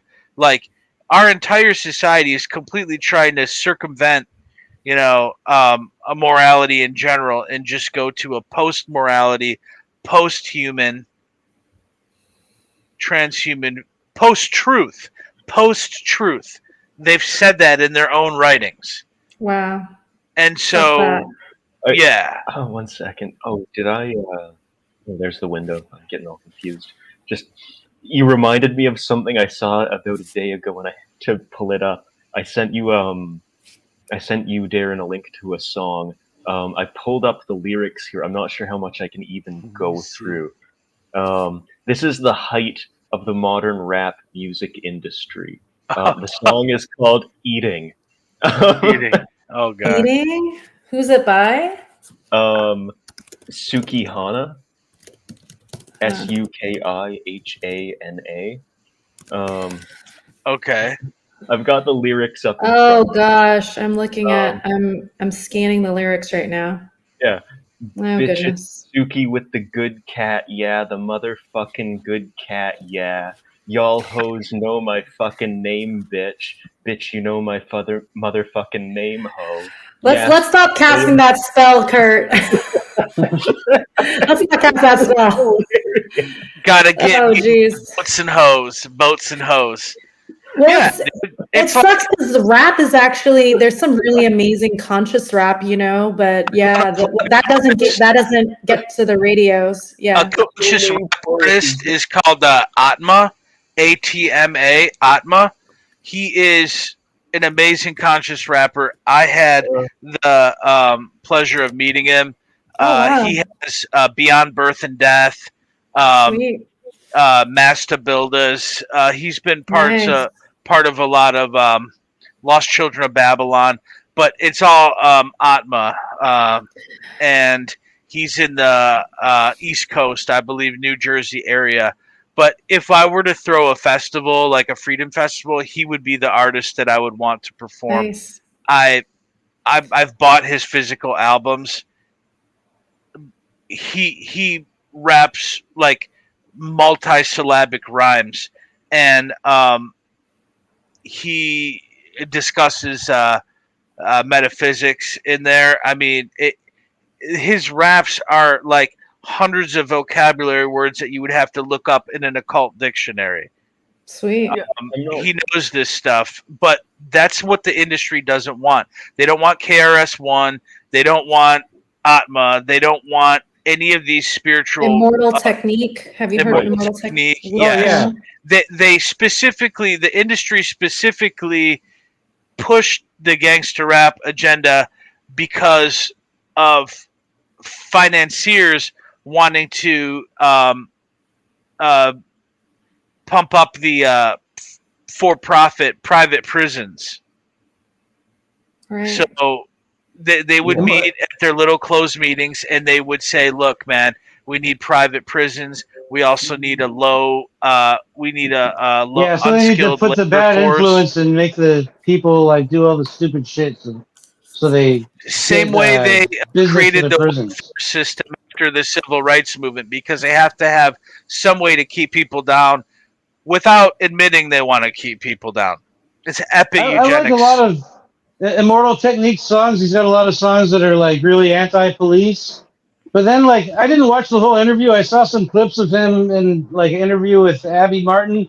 I don't remember specifically what he said, but I think he's like a socialist. I was kind Oh, of really? I disappointed. didn't know that. I'm not sure though. Like, I still need to watch that video. But Either Jedi way, mind tricks. Black Panthers were socialists too and Marxists, but either way, they don't want people taking care of themselves and their own communities. The That's modern why like we have Martin Luther King Day and not Malcolm X Day, because they don't want anybody to actually think for themselves and the resist original Black tyranny. Panthers were not socialists, I and mean, like there's like two branches. I think like there's still like some non-socialist original Right. branch. But they didn't even want them taken off to where they could like do anything effectively, because they weren't. They were trying to take care of themselves and not be part of the system and not lean on daddy government, mommy welfare. Check out the song "End of Days" by Jedi Mind Tricks. It's got some samples of David Icke. It's a real awesome song. Nice. there's a speaking of music, there's a guy, Oliver Anthony. He wrote a song called Richmond, Oh, yeah. Oh yeah, North of Richmond. I fucking love that song. It's so good. And it is a I good don't song. normally like country music, but the lyrics were really good for that song. I think that's Yeah. folk music. Oh, you know, my dad just showed me a folk band. Like, I've definitely heard of them, but like, he was like playing it at his house. I listened. They've got like a lot of really good pro freedom songs. Simon and Garfunkel, they're a pretty awesome band. Yeah. I want to mention one more. He's this YouTuber. He does like content of like talking about like morality and stuff. I think he's actually on the Great Work Network. I'm not sure about that, but it's called Lifting the Veil. Is the name of his YouTube channel, and he makes a lot of rap songs too. Like you can find his rap videos on his YouTube channel. His name is Nice. Chris Geo. Oh, GEO. cool. He like kind of like rap and rock combo, but like some real good conscious songs. Nice. Yeah, Yeah, that's what maybe they we don't could do want. like a playlist in the episode description. Yeah, if you guys come up with other ones after the recording. We're adding that song by Suki on the playlist, right? Oh no, we're not. Look at Just for Megadeth. contrast. Look at Megadeth having a real cynical view of government. There's a reason why, Megadeth wasn't as popular as they should be. Yeah. Yeah, Dave Mustaine might not be like, fully there, but I don't know, man. I think he's close. I think he's really close. I mean, Symphony of Destruction. You take a mortal man and put him in control. Watch him become a god. Watch people's heads roll. Just like the Pied Piper led rats through the streets, we dance like marionettes, swaying to the Symphony of Destruction. Dude. Like, yeah. I mean, Oh, I he's know. there. Nice. He knows what's up. Like, I don't know if he feels he can do anything about it, but if you read his lyrics, he definitely knows. I was at a Megadeth show. God, a year and a month or two ago. No, I guess 15 months now, and it was kind of funny because he brought up them kind of taking a break from touring because of COVID, and the response from the crowd was more negative than. He really quickly changed the subject on that. You see what their album was called, though? The Sick, the Dying, and the Dead? And it had the plague mask. Yeah, that's what their album was called. I bought the LP. That was when they were touring with, was it The Who? The Mongolian metal band? And who was the other group? Five Finger Death Punch. They went around about a They year do like ago. the throat singing, right? The Mongolian The one. Who, yeah. It's amazing. I love them, They're really cool. But it was amazing for them and Megadeth to be touring. Five Finger Death Punch, it's like whatever, but it's that kind of music, or like Living Color, the Cult of Personality. where did their career go? Like Right. Queensryche, Dude, we're definitely doing a playlist, yo, and we're gonna like, another yeah. empire. Yeah, yeah. There's got to be the song called "Rookie of the Year" by Law Abiding Citizens.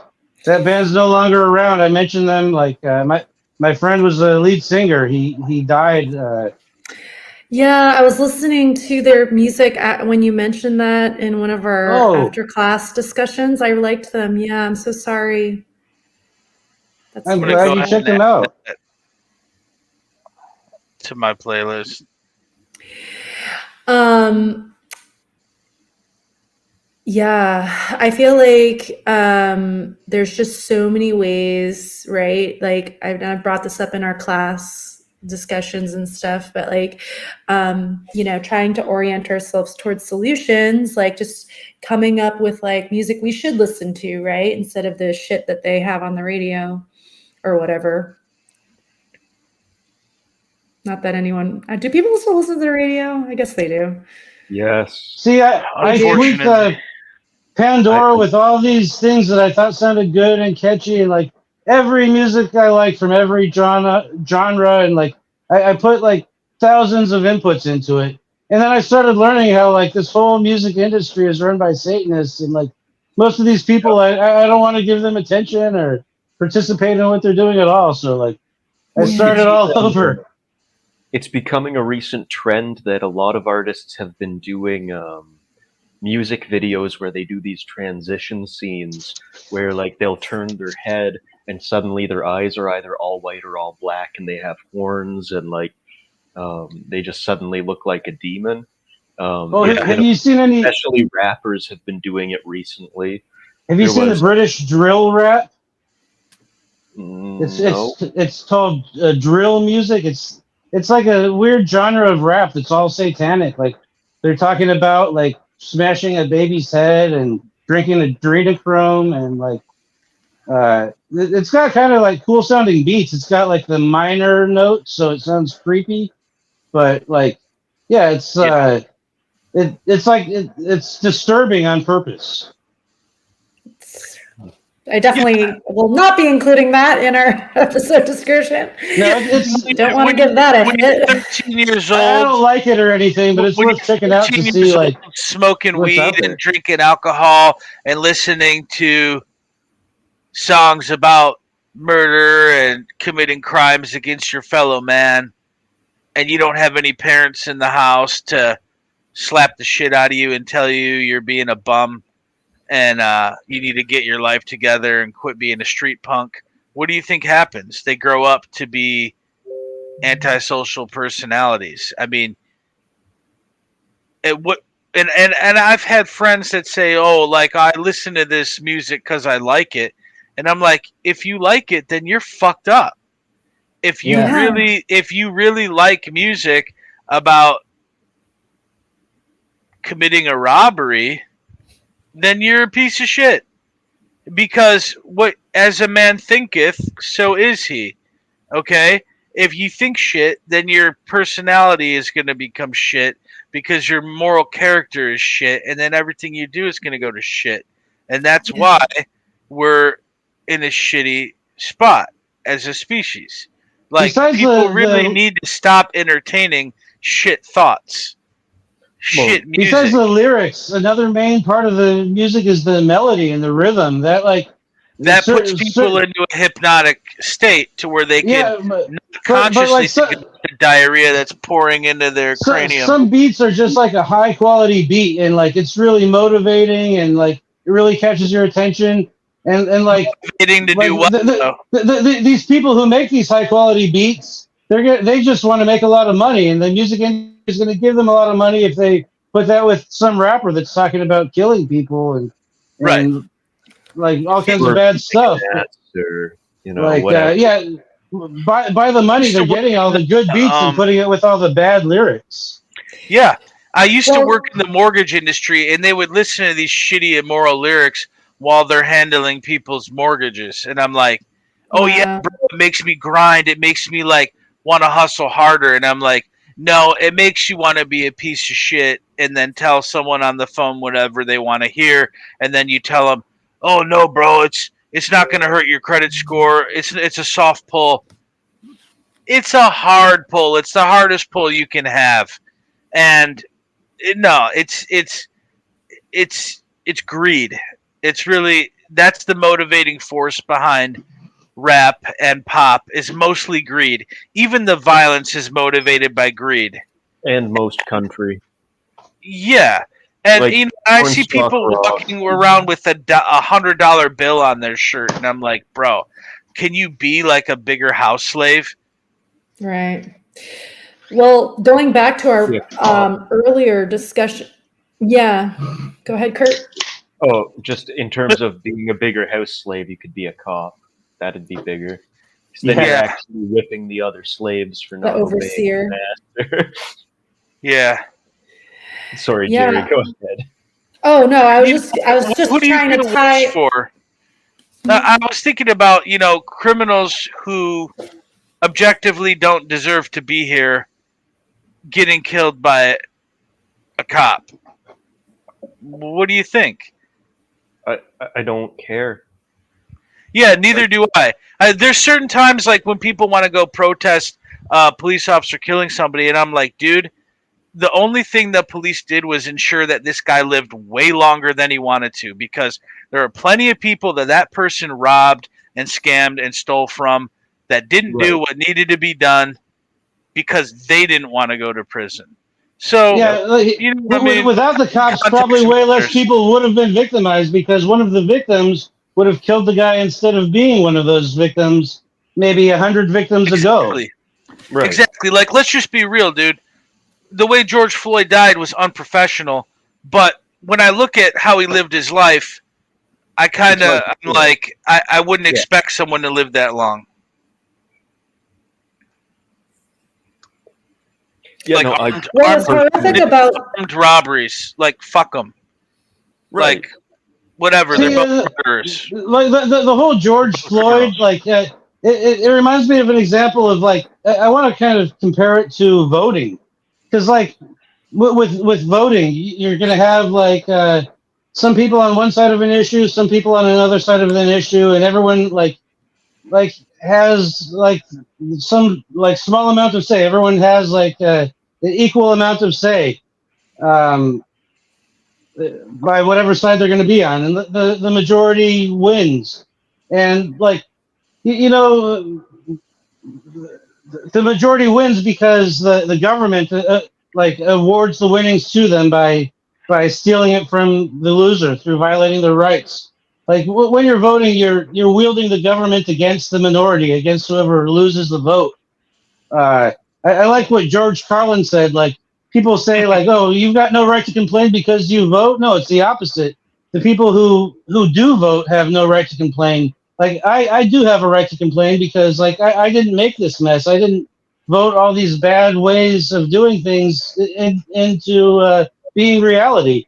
But like without voting, I think like whoever like wants to get involved and like be on one side of some issue will like join on the side, like with the George Floyd, for example. Like people think like George Floyd should be defended because like the cop did something bad to him and caused him to die. I heard like he actually died of a drug overdose later on in jail. He didn't die from the cop sitting on his face or whatever. But anyway, if the people think like George Floyd should be like defended, and well, he's already dead. Like, what can they do? Like, they can't bring him back. That cop that killed him. What's his name again? Derek Chauvin. Yeah, Derek Chauvin. Oh, okay, like they think like, well, Derek Chauvin, he could never bring back George Floyd. The best he could do is maybe like ease some of the pain and suffering of George Floyd's loved ones, because like the guy who died is the ultimate victim, but also people who cared about him, they're also victims. So Okay. like if these people who cared about him, like if they're victimized, like maybe it gives them some type of satisfaction to see revenge. And okay, they want to kill Derek Chauvin, so they could try to kill him and like get like a mob of people trying to kill him. You get another mob of people saying like, no, Derek Chauvin should have been defended, and like they're trying to defend him. Like whichever side has the biggest Do you mass remember? of people is Do going to you, win. It's like nature's version of voting. It's a true mob rule, but it's actually more just because like the amount that you care about something and the amount of like time and effort you're going to invest in it is going to determine the amount of effect you can have. Like there's with voting, like everyone has like a quantum unit of effectiveness or of like willpower. They don't have like the free willpower to apply like as much willpower as they care to apply to make whatever effect. But like if you also have the right to like not choose either side. Like I heard George Floyd put a gun to a pregnant woman's stomach before. Like I don't want to defend that guy. Also, I don't think it's right for cops to kidnap that's what I people was and getting put them at. in We their don't car. we Like, don't want anti-police bias to become pro-criminal bias. So all cops are bastards. Right. I prefer all criminals are bastards because government is a crime anyway. all cops are criminals, and all criminals are bastards. If I Correct. see a violent criminal and a cop fighting each other, I'm not rooting for either of them. I just don't care. If they both end up killing each other in the same moment, that's perfect. Right. Yeah, all government is just sophisticated criminals that are not recognized as criminals. Right. But I would say that sometimes, like, a broken clock is right twice a day. There was a young man who was unarmed who tried to flee from an arrest, and he got shot. It might have been the one where the lady said she mistook her taser for the gun. Anyway, I looked up the background story and like the reason for this guy's warrant, and apparently the story is, and of course I wasn't there, but the reason why this guy had a warrant out is because he stayed the night over a woman's apartment, and then when she got the rent money in the morning, they robbed her at gunpoint, and I think like prevented her from leaving. Like they robbed this young lady of her rent money, and then like she reported it, and that's how the warrant got out. And I'm thinking like, okay, so then the police ended up like following up on that, and he got killed. But like, And a cop could save somebody's life too. But, yeah, they don't need to be a cop to save somebody's life. correct. Like if they weren't a cop, they still could have done that good The thing. existence of the law and the police is like, imagine that if somebody spent the night over your house and then robbed you of your rent money in the morning, like you have to prove that. You have to prove that now, and then there's a court proceeding, and then nobody ever knows or cares like if you actually end up paying your rent or you lose your place to live. You know what I mean? Yeah, so individual circumstance. Maybe in that one moment when they're doing good, a cop can be good. But in the big picture for their whole career, all cops are bad. Right. And I just don't mind when one predator who's spent their entire life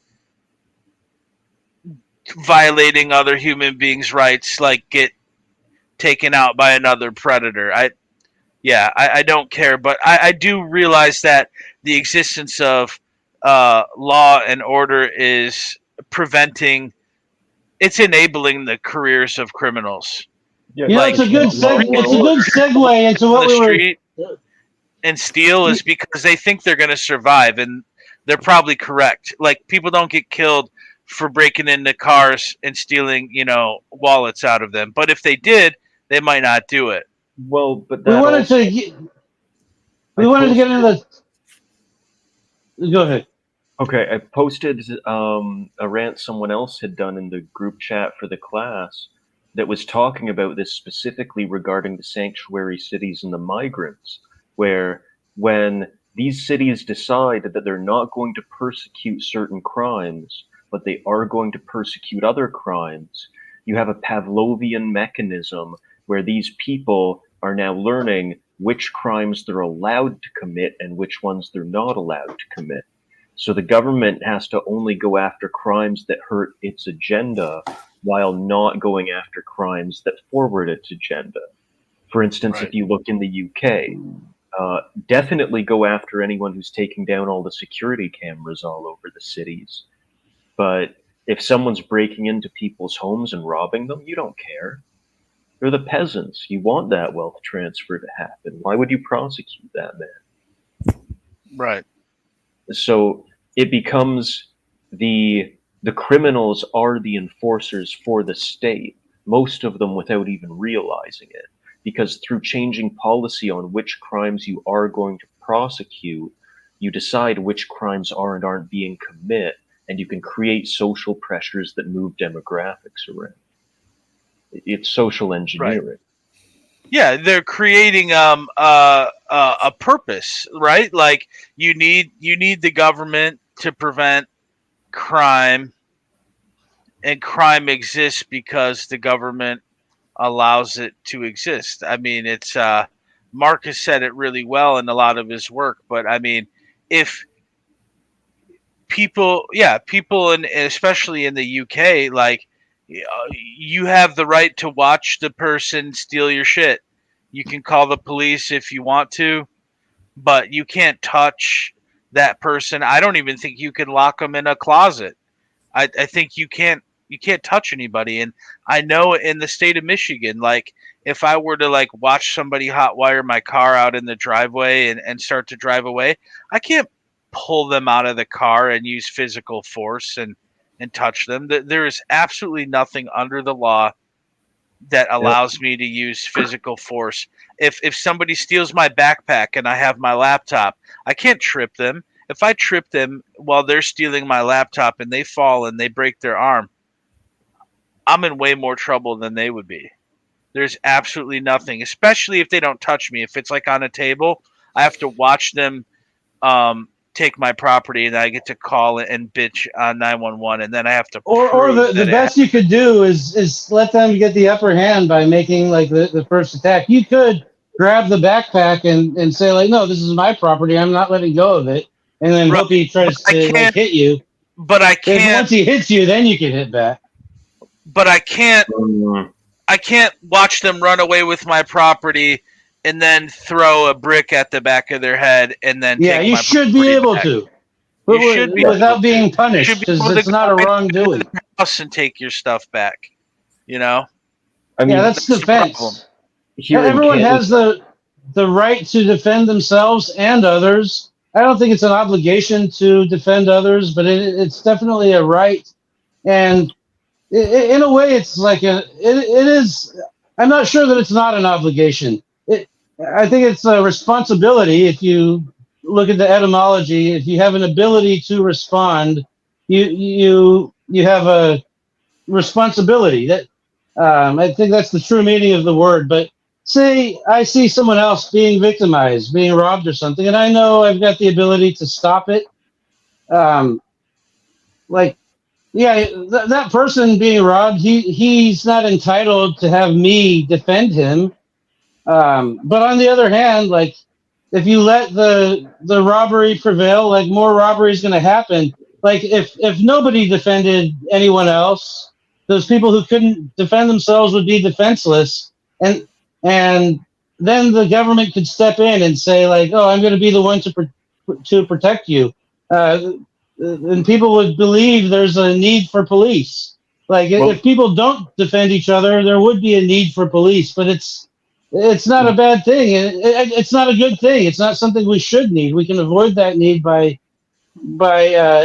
defending each other. Like to live in a peaceful place, like you need to provide security, and to like sit out of a situation and not do your part of providing security is kind of like a bum or a coward type of mentality. Like you're getting the safe place because you're depending on other people to do defense and make it a secure place to live overall. And no, like you can't say like no, you're in the wrong for not defending someone, but you could say like, oh, later on, this same person, you remember them not defending someone when they could have, and now they're in need of defense, and I could provide defense to this person, but I've got to take a risk myself, and is it worth taking that risk if he's like a bum or a coward, someone who wouldn't take the risk for me or someone else if they needed it?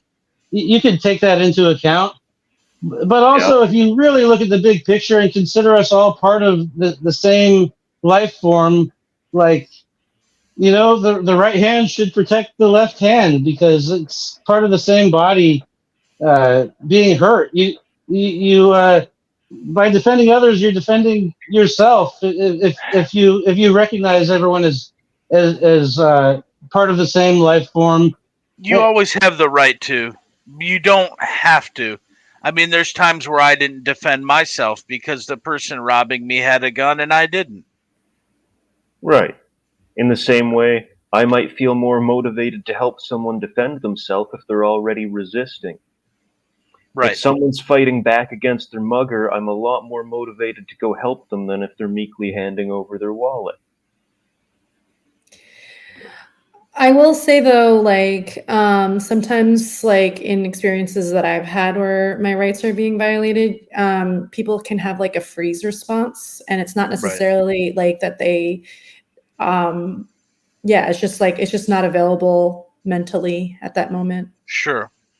And I think it's all about also like not only like having the right to, but also the means to, and the ability. Like, for example, I might not be able to do something myself, but within a few minutes, I could track the location of a person and get a group of friends together and fix the situation. Or, you know what I'm saying? Like, so you got to be strategic about it because, life is fragile. And I feel like when we do have the ability to respond, we should. But there's other factors in the way. Like, for example, one time I stopped an assault inside of a dollar store. A guy tried to grab the clerk, and he was You went to running his jail, mouth. right? Yeah, yeah. For like, no, not for that one. No, the cops showed up, but on that one, they let us both walk. Um, but the guy was mad because there was like a refund. He wanted a refund, and there was a no refund policy. And I was just watching him go off on this lady and cuss her out and pound his fists on the counter. And I was just kind of like, hey, man, like in a little while, the owner of the store will be here and he can probably give you a refund, but there's no reason to go off like this. And he told me to shut the fuck up or whatever. I didn't do anything until he went across the street, called 911, yelled a bunch of obscenities into the payphone, slammed the phone a bunch of times, then ran back into the store and threatened the clerk. And he was like, "Oh, this is the last time." And she was like, "I'm going to have to call the police or something if you don't stop." And he goes, "I will fuck you up after the police leave." And he went to reach over the counter, and she took a step back, but he almost got her apron, and he was going to pull her right over the counter and beat the shit out of her. Yeah. And so at that point, that's when I stepped in, kicked him in the back of the knee to where his knee buckled and his head went back, choked him, threw him down on the ground. We ended up scrapping out in the middle of the street until the cops got there and knocked down all like the greeting cards and the sunglasses in the front by the register. And the first thing she said afterwards, she goes, why'd you do that? I can take care of myself. And I'm like, What yeah, the okay. fuck? I would have said thank Okay. you. Yeah, I mean, the store Darren. owner offered Maybe me a she's job. scared of that guy was- in front of him. She doesn't want to She look was like. probably a couple of things. Scared of him coming back, and two, she's got to clean up the whole freaking store now by herself. Yeah. Okay, so like I get it. But I'm just saying, like, sometimes not everybody at the moment will appreciate it. Now later on, when I came back, the store owner showed me the video on all the cameras, so we got to see like from behind, overhead view, outside the store. It was pretty cool. And I asked him like, "Can you burn me a copy?" And he's like, "No, no, no, I'm not going to burn you a copy." But Are you trained in martial arts? he offered me a job actually. Wow. But I politely declined because I was like, I don't want to do this on a regular basis. And I think I would be dealing with a lot of that. Yeah, I've had some wrestling and Koi-Kon karate.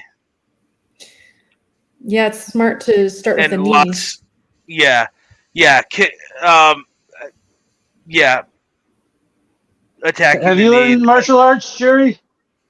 Yes. I saw some of your grappling and like there's been a lot of things like it's so useful and like sometimes like the mindset is what's important, like a mind of no mind. There's a difference when you're actually in a self-defense situation, but I think one of the worst things you can do is go easy on people in a self-defense situation. The only times I've gotten hurt where I've chipped a tooth or I've broken a knuckle or like torn my ACL, like in an actual fight, it's when I've chosen to let up. Yeah, only if you could like totally dominate and like restrain someone without hurting them until they give up. But Still, if you can't do that right away, if that doesn't just happen right away, like automatically, then you just have to go all in, like because it's you versus them. Like it's like look, if it's not worth utterly fucking injuring somebody, then it's not even worth fighting. I remember in high school, like It just like if somebody's weak and they punch you in the face and they're not gonna kill you and they're not gonna follow up, you might as well just walk away. Oh well, you got punched in the face. But if you feel like they can hurt you, go ahead, do an Uchimata, slam their head into the pavement, stomp their fucking chest, and do whatever you got to do to make sure they don't get up in any appreciable amount of time. Some kid in high school stole my backpack and ran away with it, and I went and chased him and I tackled him and I fell down like on top of him like with him in a headlock, and like I could just get the headlock tighter and tighter. It could have like snapped his neck quickly, but like he just tapped out and gave up, and I let him go. And I got my backpack and started walking away, and he came behind me and got me in a headlock. And then I was tapping out, and he wouldn't let me go until like I almost passed out. And like for months afterwards, I had like a sore neck and everything. Like it's because like I went easy in a self-defense situation. You have empathy. You know, you don't really want to do it, and it feels disgusting. I'm not gonna lie. It feels like you take like a pork chop and put it on a brick, and you slam your fist into it while there's blood spraying out. Like it's not a good feeling. Yeah. But it's even worse when it happens to you. So yeah. It's nasty. Because I'm not gonna lie, like there's been times in a fight where I just felt like throwing up because I'm just feeling this meat coconut. Yeah, the adrenaline rushing, it makes you feel like you've just like ran several miles. You get like those side aches. It's there's physiological effects. Yeah, like once it slows down and you're like, it starts to break down. Yeah, you can even like dissociate, but like at the moment, you got to seize the moment because like Mike Tyson said, like the best punch is the one that you don't even feel. Like if you ever connect really good, like you don't even feel it. It feels like you just punched a pillow of air and then they drop like a sack of potatoes. I want to say something more about like moment. It's much harder. Then you're fighting on adrenaline as opposed to like in the moment. You can kind of transcend that before the effects. Besides defending yourself, though, it really is important to defend others because sovereignty is something you could just assert for yourself, but it's not very strong. It's not as effective unless it's like a relationship between yourself and other sovereigns. We need to like respect and protect we all want our rights respected, so we need to respect other people's rights. We want ours respected also, so we have to like defend our rights to make sure they're respected. And yeah, we got to respect others. That's a mutual thing. Like the respect is mutual, and defense is mutual. They've got a right to defend themselves. I got a right to defend myself. But the thing is, like, sovereignty's big opponent is slavery or dominion or government, whatever you want to call it. And the government or the force of domination or slavery, it wants to be effective. It wants to win this war. It's a war going on. It's not just like a world war. It's like a war in the whole universe. But slavery wants to win. Like chaos, death wants to win against life and freedom, sovereignty. And to be effective, to have the upper hand, they're definitely working together. They're a mastermind, a psychotic mastermind, but like like the force of slavery definitely gangs up on individuals, and if you're just an individual, you'll get ganged up on by the force of slavery. Like, uh, Right. There's so if you have a relationship, if you're protected by others and you're also providing that protection to others, then we could be like a real a worthy opponent who could actually defeat slavery. but kind of in the same way I brought up, I'd be more motivated to defend someone who's already resisting. What good is risking your health to defend Oh someone yeah, who's not going to no, reciprocate? no, no. Now, part of that is like you got to use discernment and figure out if it's a. Sometimes it's better to retreat. Sometimes it's better to fight. Like before, you didn't even defend yourself, Darren. Because getting your wallet stolen is a lot better than getting bullets poked through you. So and also like I don't know. One person getting killed is better than two people getting killed. Like if you don't have like a very good chance of like winning the fight that you try to defend, like don't just be a martyr. But yeah, if you can if you can definitely stop some horrible thing from happening and not take a big risk to yourself, and then you don't step in, then I would say you're a coward, and I don't want to defend you either. I want you off of the face of the earth. You're not doing any good. Like Whoa, uh, that's a yeah, I different mean statement. yeah. It's one thing to not No, defend someone, it's another thing to want them off the face of the earth. That's an active position. no, like I'm not saying I want to go punish somebody for not defending someone. I'm not talking about you. I didn't comment because I was like busy at the time. I read a lot of that conversation you had in the chat, and like I don't think you're like one of these bums or cowards that I'm talking about. Like No, I you were wanted to point out. you were saying like you would defend in certain situations and you wouldn't defend in other situations. And it's actually the same for me. I wouldn't go like defend anybody in need ever. I wasn't But it, defensive or like feeling personally I take into account I, what am I sacrificing? Like what security am I sacrificing? What risks am I looking at? And what am I saving? Like and I gotta compare those. Just like every action has to be evaluated. Is it a right action and is it a wise action? right. I just wanted to point out the difference between not approving of someone and wanting them to cease existing. Maybe that is kind of harsh. Like Right. That's why I said it's an active position. yeah, If you want it I would rather have them like grow mentally and like stop being a bum and a coward and stop being an enabler of bad things to happen. I know what he Like means about having disdain for somebody who could have easily helped something but didn't, out of just Oh, I being a know. selfish prick. yeah, in some cases, definitely. I've Like got personal experiences with that. I get it. Like there was a guy in the store before me when that clerk was being attacked who just simply walked out, and I was Yeah. like, "Hey, dude, you gonna help or you gonna call someone?" And the dude just Yeah, shook his head, like, "Not my problem." like if you're not gonna help Easy someone point. else like survive, like I don't know if I want to help you survive. I don't want to help you exist if you're not gonna help the next person exist. I don't know. Right, but Maybe I also would. It's know like that guy's life, Consciousness right? is the consciousness is the answer, because that's all in the aggregate is where it matters more, because on the micro scale, we might not be able to do everything that needs to be done. But if the vast, overwhelming majority do defend themselves, being a criminal is just like the worst job ever. Like, there's no point. Like, you know what I mean? Because if 7 out of 10 people are going to kill you when you try to rob them, come on, man. It's not even like a viable option. Well, and like I was People are trying going to to say, stop. you don't know that person's life either. It's possible that guy stepped in to try to help people before and gotten burned and potentially spent time in jail for it, right? Like, Right. once burned, twice shy. You don't know what experiences or thoughts the other person in the room is having. You don't know what the motivations were that led them to that decision.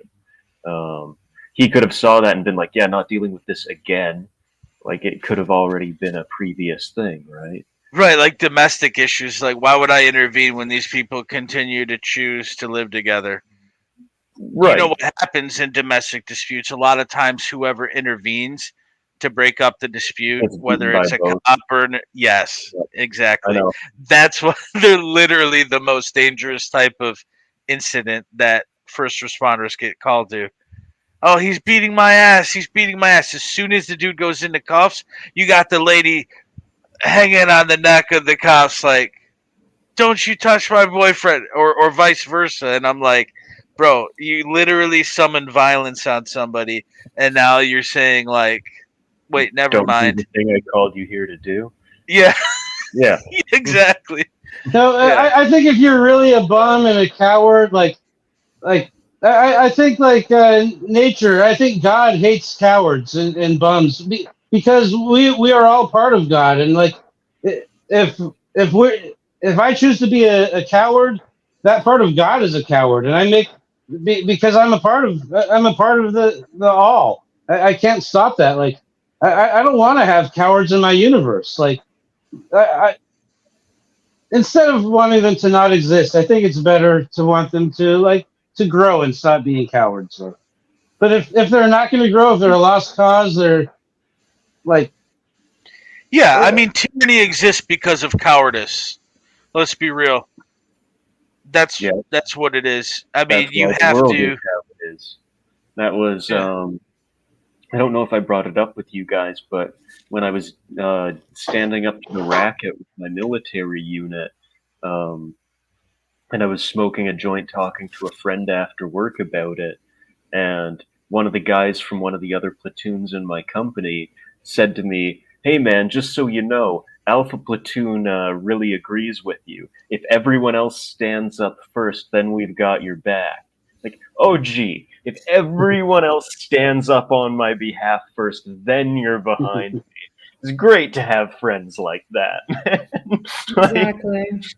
really glad to I have know that. that it's a guaranteed win, and there's Yeah. no potential negative effects. Then we'll do it. Yeah. you know, I almost wrote a response when you guys were having the conversation in the chat about like rights and obligations.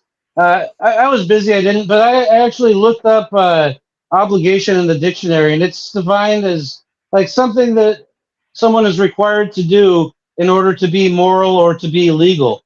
And I thought about that, and I know that like legal, as far as like true law, like the only real law is natural law. So that's involving morality. So legal just means moral, unless you're talking about like the fraudulent man-made laws, which don't count They because are. they're fraud. But so talking about like defending another person, is that an obligation? Like in No. order to be moral, think about it. Like in order to choose, I like not have. in order to choose the action of being an onlooker, you're sacrificing like every other action that you're choosing not to take. You're sacrificing the action that leads to the timeline where you stop the bad thing from happening, and Yeah. you out of several choices you could choose, you're choosing not the most moral choice. It's like not the most immoral choice either, but like uh, it's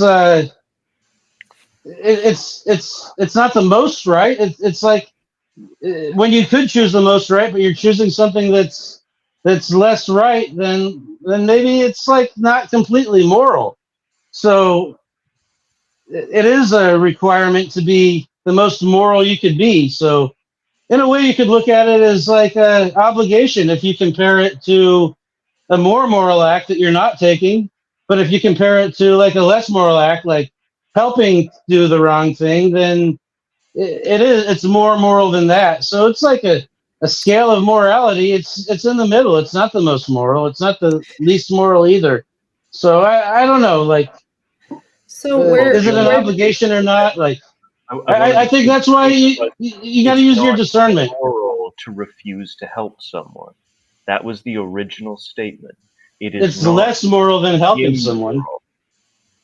I'm not sure I agree with that even. Again, no one is owed that you help them. And why are they not standing up for themselves? You ultimately are supposed to be relying on yourself. Yes, I understand there are situations in which people cannot defend themselves. Yeah. There's different reasons. Sometimes because they can't. Sometimes because they choose not. Right, and what reasons you have to not risk yourself are your own as well. No, you don't owe someone your own life. You I don't don't know the owe answer. I just wanted to share your those thoughts. your well-being to someone else to do that. You can choose to. You certainly aren't immoral for choosing to, but you don't owe it to anyone. I And think the reason I sometimes it's get immoral to so choose not to. the reason I get so hung up on this is because people are very entitled in terms of what they think other people should or shouldn't be giving them. All these societal expectations of what everyone else should be doing for me. Well, Right, no, because I'm you're a man not. and I'm a man, and if we witness something and we don't do anything, then we Right. fail to fulfill this obligation. In other words, it turns you into a full time volunteer cop who And doesn't all get paid, right, you and you get Right. get all this, men are pigs, they objectify women, they turn them into sex objects. Yeah, they do. And women turn men into financial objects and success and status objects and And sex sex objects too. Yeah. and violence objects and death objects. right. And I don't want to sometimes get they have, recruited into that, you know. right.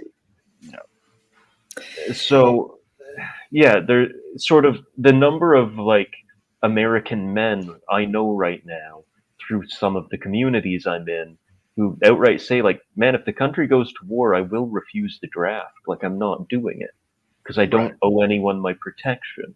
They're not on the natural law front. They haven't really computed that part. Um, I've been trying to think of how I'd want to try and introduce these ideas to that community.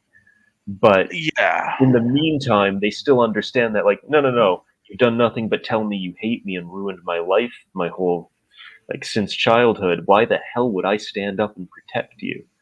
Like, oh no, Russia's gonna take over if we don't. So what? Why would that be worse than what I'm dealing with now? Like, why would I bother? Okay, just change of management. Other than that, nothing's really different. Right. When I worked in the store, we had a pallet of cases of water, and let's say each case of water had 24 bottles of water in it. That's probably that case probably weighs 30 pounds. Well, Yeah, let's see, a half liter is a half kilogram. So yeah, yeah, plus the bottle and the packaging. But there's a whole pallet which was probably one, two, three, probably 6 cases high, 6 by 6. There's probably a gross of there's probably at least 100 cases on there. It's a full grocery store pallet. yeah. Okay, that pallet wouldn't go from the back room to the front of the store because the door to the back room was too narrow. So it would have to go from the receiving door, broken down in the back room, onto a cart, and then manually loaded onto the shelves and restacked on a pallet as an end cap display. So being a man, whose job was that to Every stack time. these cases of water? every The fucking woman's time. job. And I said, look, we both get paid the same amount of money. We're in the same position. We're equal. And How dare you? I'm not. And then after I do dare that, I have to go in the cooler because I also don't like being cold. And I'm like, dude. And then take out the trash because it's dark outside and I don't want to go to the dumpster by myself. It's like, dude, in that case, go home and pay me what she's getting, you know, so I can Yeah. do double time. Or You're she can not just wrong, stay but at the register. She can just stay at the register and make $5 an hour, and I'll make 25, and that's fair because she's doing about 30% of the work. And the thing is like I understand, like, oh, she's a 50-year-old lady with a bad back. It's like, dude, my back hurts too, motherfucker. yeah. When I go home, I would love to have a day off where I'm not dealing with carpal tunnel and some sciatic nerve pain because other people have issues. Like, I'm not saying she has to do it, but I'm saying the fact that I have to do it for the same amount of pay is bullshit. Like, there's a Yes. reason why you should earn less if you do What if less. you didn't have You back treat pain it- and there's someone who's just a lot weaker than you, and it's just like way easier for you to like lift the heavy things and like let them then pull their weight doing something else? Like, I do it on a if it's a one off. Yeah. Like, obviously, yeah, even if I'm in a store and there's a customer who can't lift or reach something, like, I don't even fucking work there. I'll help them get their item. But when someone's gonna tell me that, like, I'm getting paid the same as somebody who watches me do that for 4 hours, that's the bullshit part. So, like, that can easily happen with societal expectations where from each according to his ability to each according to his needs. That sounds yeah. It great when sounds it's like voluntary, but when when it's voluntary. obligatory, Yeah, that's fucking communism and yeah. tyranny. So Communism, socialism are very bad. we all Those have the principles that right to make them, if you defend do them ourselves. voluntary, And I think oh, if personal defense were to become obligatory, there would be obviously, like, so some people are less capable. Like, obviously, like, the elderly members of my family are less able to defend themselves. But if it becomes obligatory, we're gonna have a lot of fucking leeches using Yes. us as cannon fodder for their own personal disputes. Well, you already have that in Europe and some of North America now, where you have a lot of women posting these videos like, I just saw a woman get, her purse snatched in the street, and there were all these men, and none of them lifted a finger to stop. they To didn't want to stop. go to jail. Yeah, Right, and like, no. You've been telling these guys they're hateful and toxic for being masculine their entire lives. They don't want to help you. A lot of them don't even like you. Yeah, and when they do, they get in trouble for helping Right. or hurt. It never turns out well for you. A lot of guys, even just from seeing that happen to like other men they know, have learned not to help, and that's been taught into society. Um, I know lots of guys who will outright say, like, "Yeah, if I see a woman at the side of the road with a flat tire, I keep driving because it's just not worth the potential false allegation." Yeah, I It's think these often are used as a setup for a robbery too. Yeah. right. Yeah, I think a few things came up for me hearing this discussion. Like, I think where we landed was an agreement that on an individual level, people should be internally motivated, whether or not based on the situation, their ability, et cetera, to help due to the law of freedom, right? Like, if everyone makes that same choice in the aggregate, we're going to see a different sort of society but like, yeah, on an individual level, sure. And then obviously with the neo-feminist agenda, like, I think what really helped me in my No, not even journey the as a hmm? not even the neo-feminist agenda. Even if you go back to like the original women's suffrage movement, and we in this chat are all fully aware that government is slavery and it's all slavery, but ultimately What they were arguing for was that women should be given the right to vote, but should not have to be eligible for the draft. So they get to help pick who gets to declare whether or not we're at war, but they're not at risk of being sent to go die in it.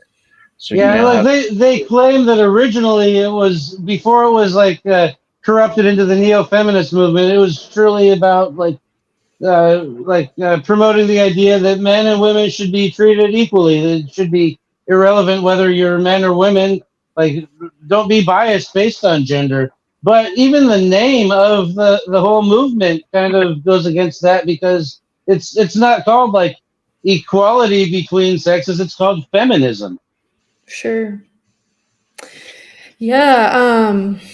It's I think, yeah, what helped me deprogram from this mindset as a woman in Western society, but all just generally, like, um, I've dated women before, and I was expected to pay because I was sort of more butch, and I was like, Really? fuck this. I was like, fuck this. And then, like, you know, at the end of the day, the women wouldn't like want to like kiss me or do anything, and I'm like, I fucking paid for Like, our fucking seriously? dinner, and you fucking like There's don't even want to like make out or anything. Like, what the fuck? Like, I just It spent like sucks. $200 or whatever, like on the evening. Like, fuck that. Yeah. And then like I have two boys, like and I've done a ton of plant medicine. But yeah, just like having two boys and just just all of that. Like, just I think a lot of people just get caught up in these How is that? dialectical thinking. When you like actually go on a date and then like you pay for the meal and like you're perfectly like polite in this Respectful. conversation and then you're like, that's it, and then it's just And you like, oh can't shit, say anything because then you're like an see her again. asshole.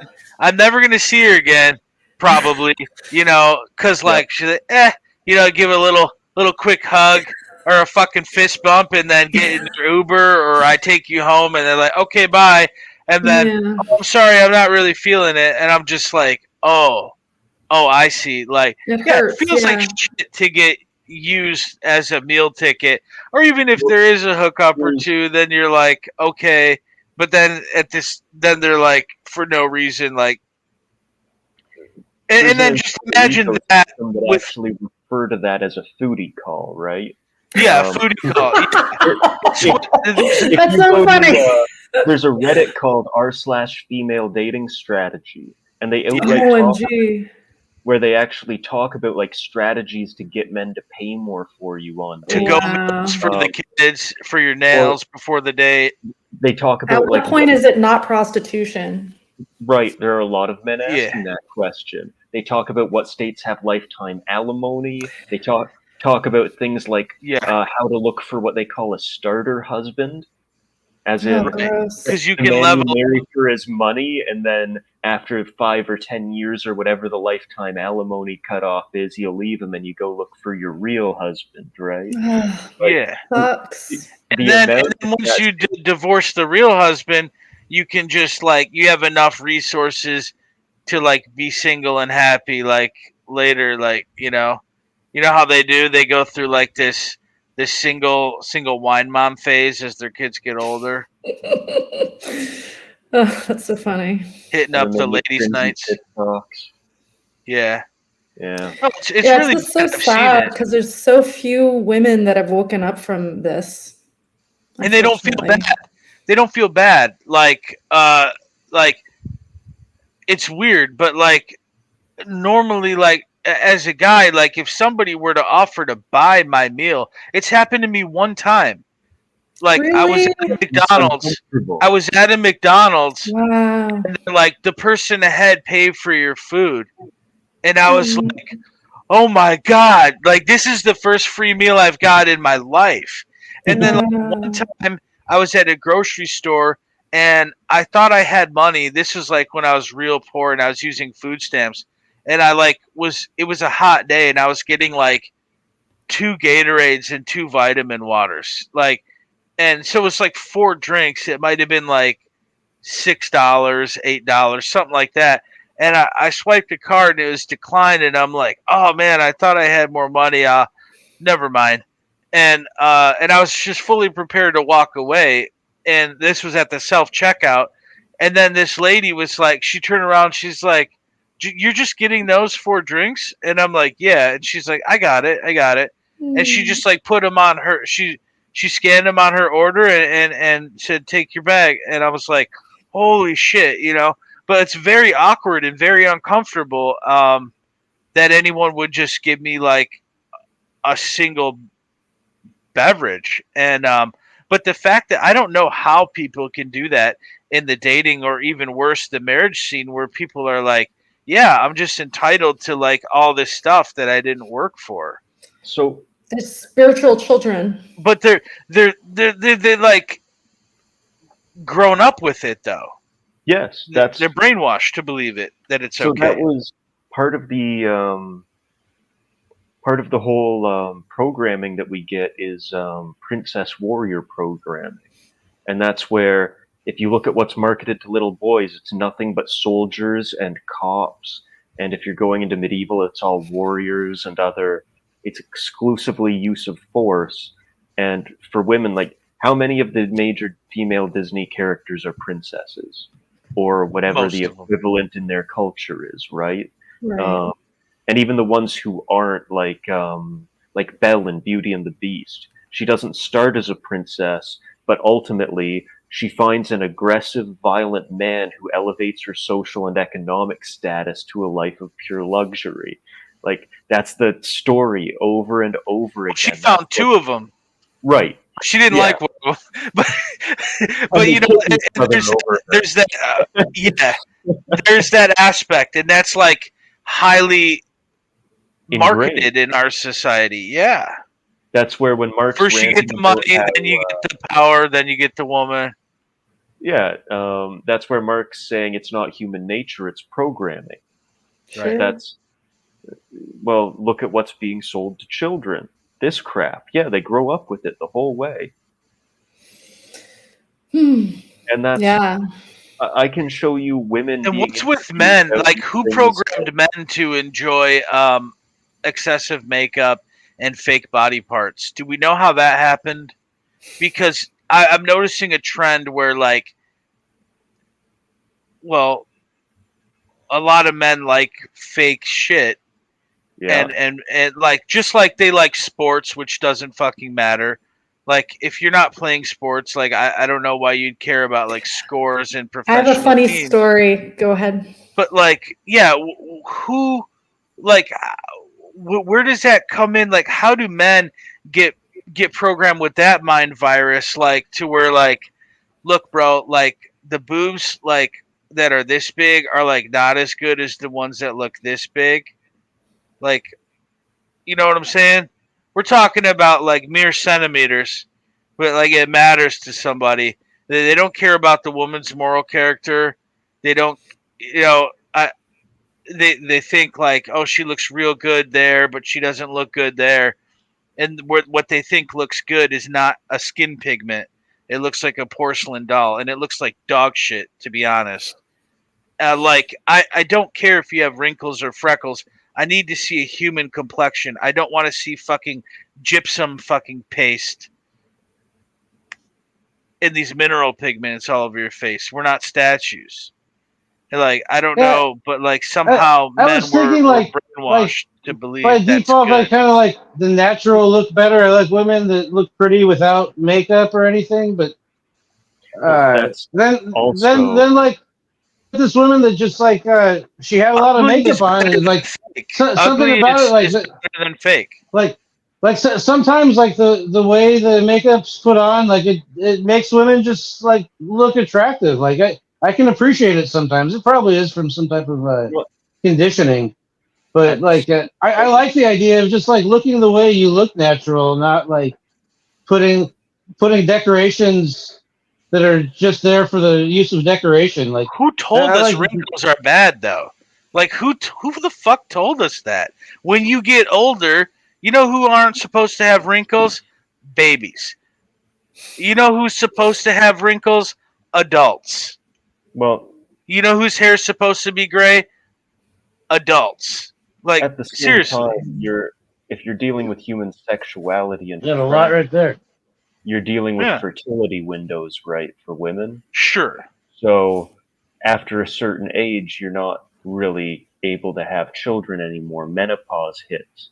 And even before menopause hits, the risks of things happening in that pregnancy get worse. So I there wish is- that was the focus of society. It's not, but I know what you mean. right, It's the but- signs. But in the same way, if you want to get, and I know Mark would throw a fit for me bringing this up, but if you want to get into the evolutionary biology arguments of this, in the same way, you don't have sex because you want to procreate often. You have sex because it feels good and you want to feel good. And the byproduct is procreation. And the byproduct is you end up The whole reason of it feeling good is to motivate you to procreate, though. That's why it feels good. Men are going to naturally be attracted to signs that a woman is younger because it means she has more of her fertility window left. That is a normal biological. What about a man who's conscious and necessarily doesn't even want to procreate? Like, what about women liking men who shave their beards? Like a beard is like something that like it distinguishes men from. It's a masculine trait. So like I don't know. Like I wonder how it started that men started shaving their beards and women think that's more attractive. Some women do, some don't. Like, it's part of that whole like boy band thing, like just to emasculate men. The androgyny. Rome required it. Rome required it of their soldiers and young men, from what I heard. Only, I think, like, it was a status symbol. So unless you were in a certain social class, you didn't keep a beard or long hair. A uniformity and taking away the masculine power. Yeah, it is a way to emasculate people. I wasn't expecting our conversation to go this direction, but yeah, it's just it's the greatest divide, right? That we something Mark Fassio said is like the real divide that actually matters that we should care about is are you working towards freedom or towards slavery? That like all the other divides benefit the ones working for slavery because they turn the people who want freedom against each other. Like, well, just depopulation, right? Like if this divide continues, there's going to be less opportunity for if they're divided, like, a bigger populace is harder to control. If you have a nation full of men and a nation full of women, neither one of the nations are going to procreate unless they move on to cloning or something. I've literally heard a 12-year-old girl say to her dad that she wants a nose job. And I know of teenage girls who've attempted suicide because they couldn't get on social media because they got their phone taken away for a decent reason. I mean, when you're a little kid and your parents tell you not to do drugs and you do them, they take your phone for a week as punishment, and then they think, oh, I can't, I don't have my phone. I gotta take a bottle of pills, you know, and I hate my body. I look in the mirror and I say, I need a nose job. And it's like, dude, we really set a real fucking toxic atmosphere. And like the people who want to become it and the people who want to consume it are both fucked up.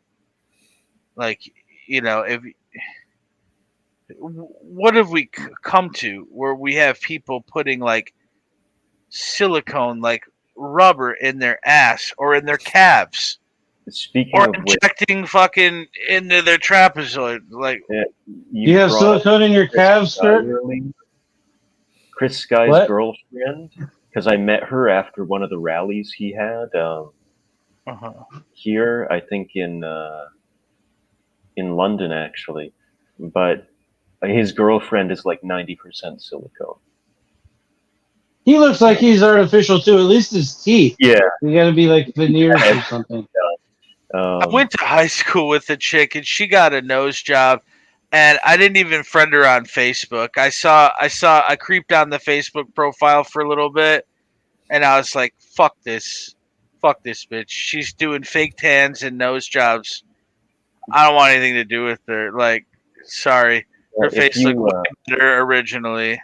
if you ever want a shock, do an internet search for porn stars with and without makeup.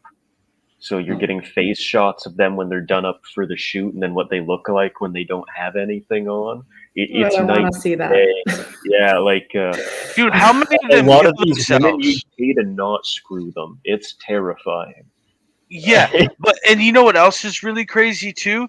That like if like one time I saw this YouTube video about like it was a compilation of just faces and names of porn stars that killed themselves, and it's Yep. like, bro, like, and I know someone who like tried to jump off the Golden Gate Bridge, like after she did like a porno shoot, like Oh no. it fucking damages people, and they say that it's like, voluntary. It's totally not. Once they get in these certain environments, a lot of the times it's like, well, yeah, you could walk away, but you could also like not have a flight home, and no one's going to pay your hotel room. But Yeah, that's these why you're women in and these California. people get into it, yeah, because like they're obviously fucked up to begin with, right? Yes. So like it's that parental abandonment. A lot of them come from families with parents in the police or military. Yes, dude, very abusive of households. So either like an absent father or a fucking sadistic, abusive father. Yeah, we actually had a warrant officer from my unit shortly before I got there, whose daughter was famous on base and later became a famous actress. Um, to be polite about it. Do you learn any martial arts in the Canadian military? Yeah, I mean it's the military. It's martial. Yeah.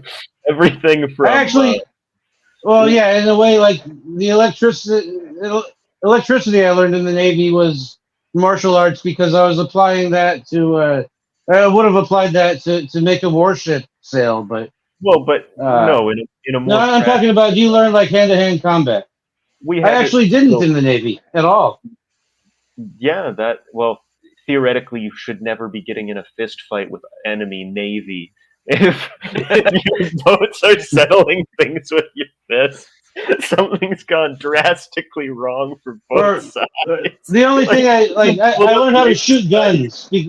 Right? Like, You pulled up right beside each other, and then yeah, you could get one's boarded guns or were- something. You could get attacked in port. But But what yeah, are the it's odds? yeah. Like, what are the odds? But yeah, I was in the infantry, so there's a portion of the course at the end where they do hand-to-hand combat, grappling, some basic stuff with a bayonet on your rifle. They go over some things about knife fighting, just a general background. They encourage you to keep studying martial arts once you get to the base. My unit had a jiu-jitsu team. Wow. So, yeah, no, martial arts is heavily encouraged. In the classical use of the term, I knew what you meant.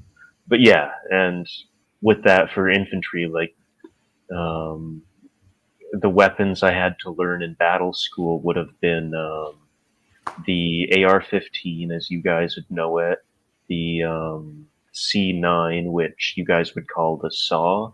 I think it's like the M249 or something. Mm-hmm. Then we have the C6, which is a belt-fed GPMG. The light anti-tank weapons, the disposable rocket launchers, the grenades, the Carl Gustav recoilless rifle, just a whole slew of things. So you notice that like a lot of the children of police and military do grow up to be mentally broken. Absolutely. Yeah. Yeah. Well, and then you my notice bad that. for changing the subject. Oh no, you're fine. Yeah, it's just like I wanted to ask that about all of you. First, Jerry asked about Darren. I learned some martial arts too when I was a kid. I took classes, but Yeah. And yeah, I just wanted to ask everybody that. But anyway, let's continue about like kids from the military becoming porn stars. yeah, no worries. Well, and just being damaged in general. Like you notice that people talk about military families, how a group is a military family, and like dad was in the army, then Junior's in the army, then his kid's in the army. Right. Right. But Everybody knows. right, but I it's an broke the cycle. it really is a cult. It's an attitude and a culture. Because everyone knows each other too, right? Like something happens on one base, people are hearing about it in the other bases that hour. Because everyone has done like courses. So like 2019, I got to do the bodyguard driving course, the evasive driving. So I got to go to Borden military base, and they basically had an old residential part of the base that used to be military housing that hadn't been used in ages, and they sectioned off those roads and used it as a track, and they'd have all these obstacles all over, and you'd have times and you'd have to be able to run all the obstacles in your car and get back to the start under a certain time and without touching any of the obstacles. But because of that, like you go on this course, you meet people from all kinds of other bases that have all been sent there for the same training. So even outside of your trade, there's this network of everyone knowing each other. So all the gossip and rumors get everywhere instantly, right? The day I showed up to PT in the clothing I was issued in basic training instead of the unit specific gear, there were people on the other side of the base hearing it within minutes. Like it was that fast. Everyone knows each other. Oh no, it's a disaster. He's wearing the wrong clothes. Oh God, not that. Yeah, but well, more importantly, he said no to leadership when they told him to go change. That was the eye-opening part, right? But it's bizarre to think that you can have an organization that in Canada, like we have 50,000 military, and how much it's still so interconnected and everyone knows each other, right? Or at least by extension, you know a guy who knows a guy who has some connection. And then afterwards in social groups too, and networking, right? Like how much of the American Legion, all that stuff. How much of the people working towards freedom are connected like that? A lot of people who were in the military who changed their mind and started working towards freedom. But I think those are few and far in between compared to all the other ex-military people. The only guy. Yeah, they're connected to people, but not of people with like minds. Like you, for example, like you might still have connections, but those people like maybe they'd be on your side against certain types of tyranny, but not against other types of tyranny. Yeah. I do like what's happening with the One Great Work Network, though. We are like, I'm seeing people like online who I saw in person, and like that's the way it needs to go. Yeah. Because none of this stuff will matter. All the tyrants in the world could disappear right now. It's not going to change the situation unless our consciousness changes. Well, no. What do you mean? You're seeing people online that you've seen in person, physical events like Two Masks, or and you saw some of the same people on the. Okay, yeah, cool. So we can. Yeah, it's great to have a sense of community. But I'm just saying, like this, we need to create an environment where the seeds of tyranny won't even sprout.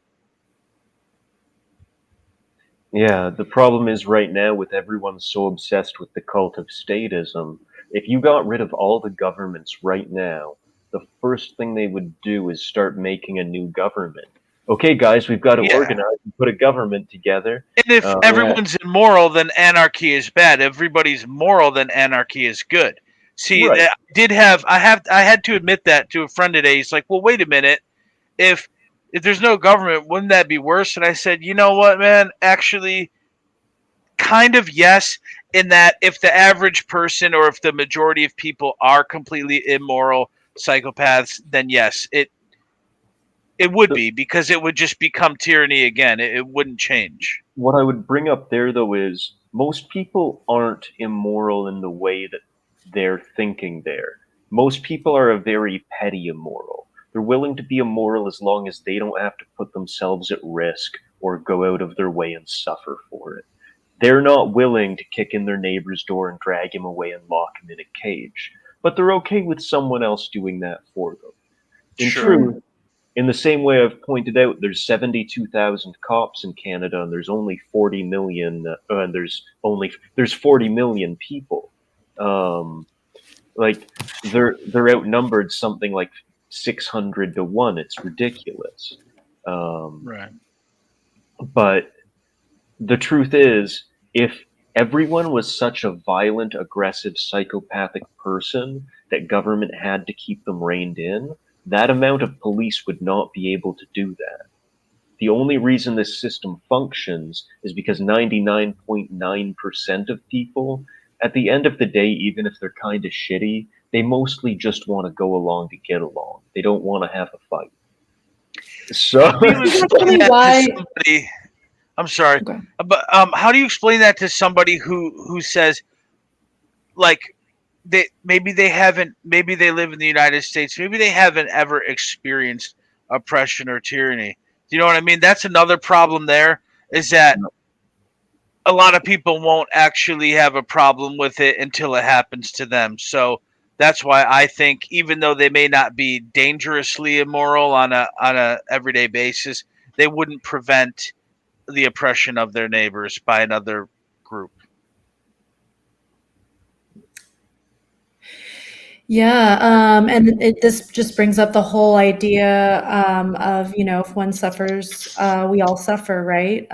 So that's, sort of how, going back to the sort of onlookers conversation, why it was difficult to kind of solve that. Because I agree with you, Kurt, that, one shouldn't have an obligation, but it does affect the freedom well, overall. and So, it comes off as very callous, right? Like the idea of right. seeing someone being hurt and choosing to walk away and not do anything. Certainly, it comes off to people like, "Hold on, is that?"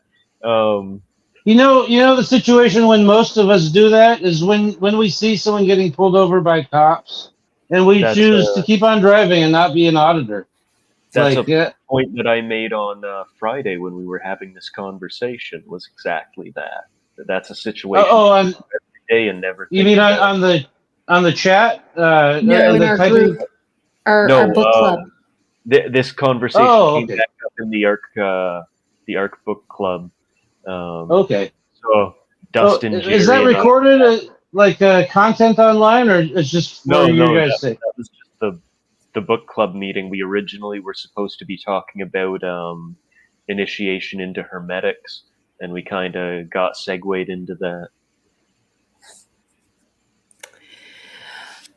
Um, yeah, we covered a lot of ground today. I don't think we're going to have time for our other conversation topic at all. For some reason, we always are about to finish right when I think of bringing that other topic up. So we'll just, save Oh, it for the another alien time. We'll get thing. there. It's We'll totally start with that. whatever. Let's start with that next time. My friend couldn't come anyway, so yeah. Oh, yeah, that's interesting. I'd like to learn more about that. Your alien friend. I like to use the term extraterrestrial because alien it has like a Negative pejorative. connotation. Yeah. And actually, interestingly, if you look up the etymology of that term, which I'll do now, Does it mean outsider? correct, foreign, stranger, um, The at English one from point, Middle French, from originally what, Latin? yeah, hold on. one of my friends was also suggesting slave was another connotation in that, but I I don't can't find think anything foreign here. is necessarily bad or even strange. But they all do have a negative connotation. But I don't see what's like specifically negative about any of those terms. Because typically those were the ones deemed less human and it was socially acceptable. It was very unpopular to have slaves from a same ethnicity in a society. They preferred them to be other, so that they Yeah. don't look at it like that could be my mom or that could be my brother. You know, Right. yeah. That comment, Darren, reminds me of something that I wanted to touch on before when we were talking about like the global social engineers perspective. Like, you know, if you talk to like Africans or like Haitians, the stuff that we're talking about, they know that they're being vaccinated to not procreate. They know that they're being fed plastic in their rice from the UN. We're in the Western world sounding like crazy conspiracy theorists, but people on the ground, they know that shit. They know that about the satanic occultists that run things. So I heard it's that in not crazy Africa, Not for hearing them. people. We're not the whole hearing them. continent of Africa had like a very low COVID deaths compared to all the rest of the world, but they also had like very low vaccination rate. It's like, They copy the Yeah, yeah, bullshit Bill because Gates they've has been done bad shit in vaccinated. Africa with Exactly. vaccines the before. real diseases Yeah. over there. They have immune systems, you know. They Like see the UN and the Red Cross coming go and they run. They know better. Exactly. They know. Yeah. And then also I wanted to also like touch back on the rap conversation. Like, you know, they're targeting, they know their target audience. They're trying to social engineer that group, you know, with that type of music Well, to and I remember in the MGTOW community, there was a content creator who was black, and I believe he ended up becoming a chemist. And at one point, he was talking about this, that all the way through high school and university, he had people from his neighborhood, because he grew up poor, criticizing him and asking him, "Why do you keep acting white?" So wow. the fact that he Right. was taking school seriously and trying to study and go to university and learning chemistry, that was considered essentially like race treason. He was considered Right. like he was doing something wrong. It's okay to get out of the slums through like football or some other sport, but doing it through intellectual study, no, that's for white people. And Well, and if you, yeah, go ahead, Dirk. just that's been pushed on them. It's a message that gets handed down, and people don't pay attention to these things. Epidysgenics. Yeah. Well, yeah, and if you look at the birth rates, right, like the highest birth rates are in African countries, right? So how are you gonna you as a social engineer, that's your biggest liability, right? Yeah. Well, and wasn't it Margaret Sanger who started Planned Parenthood? Right. Correct.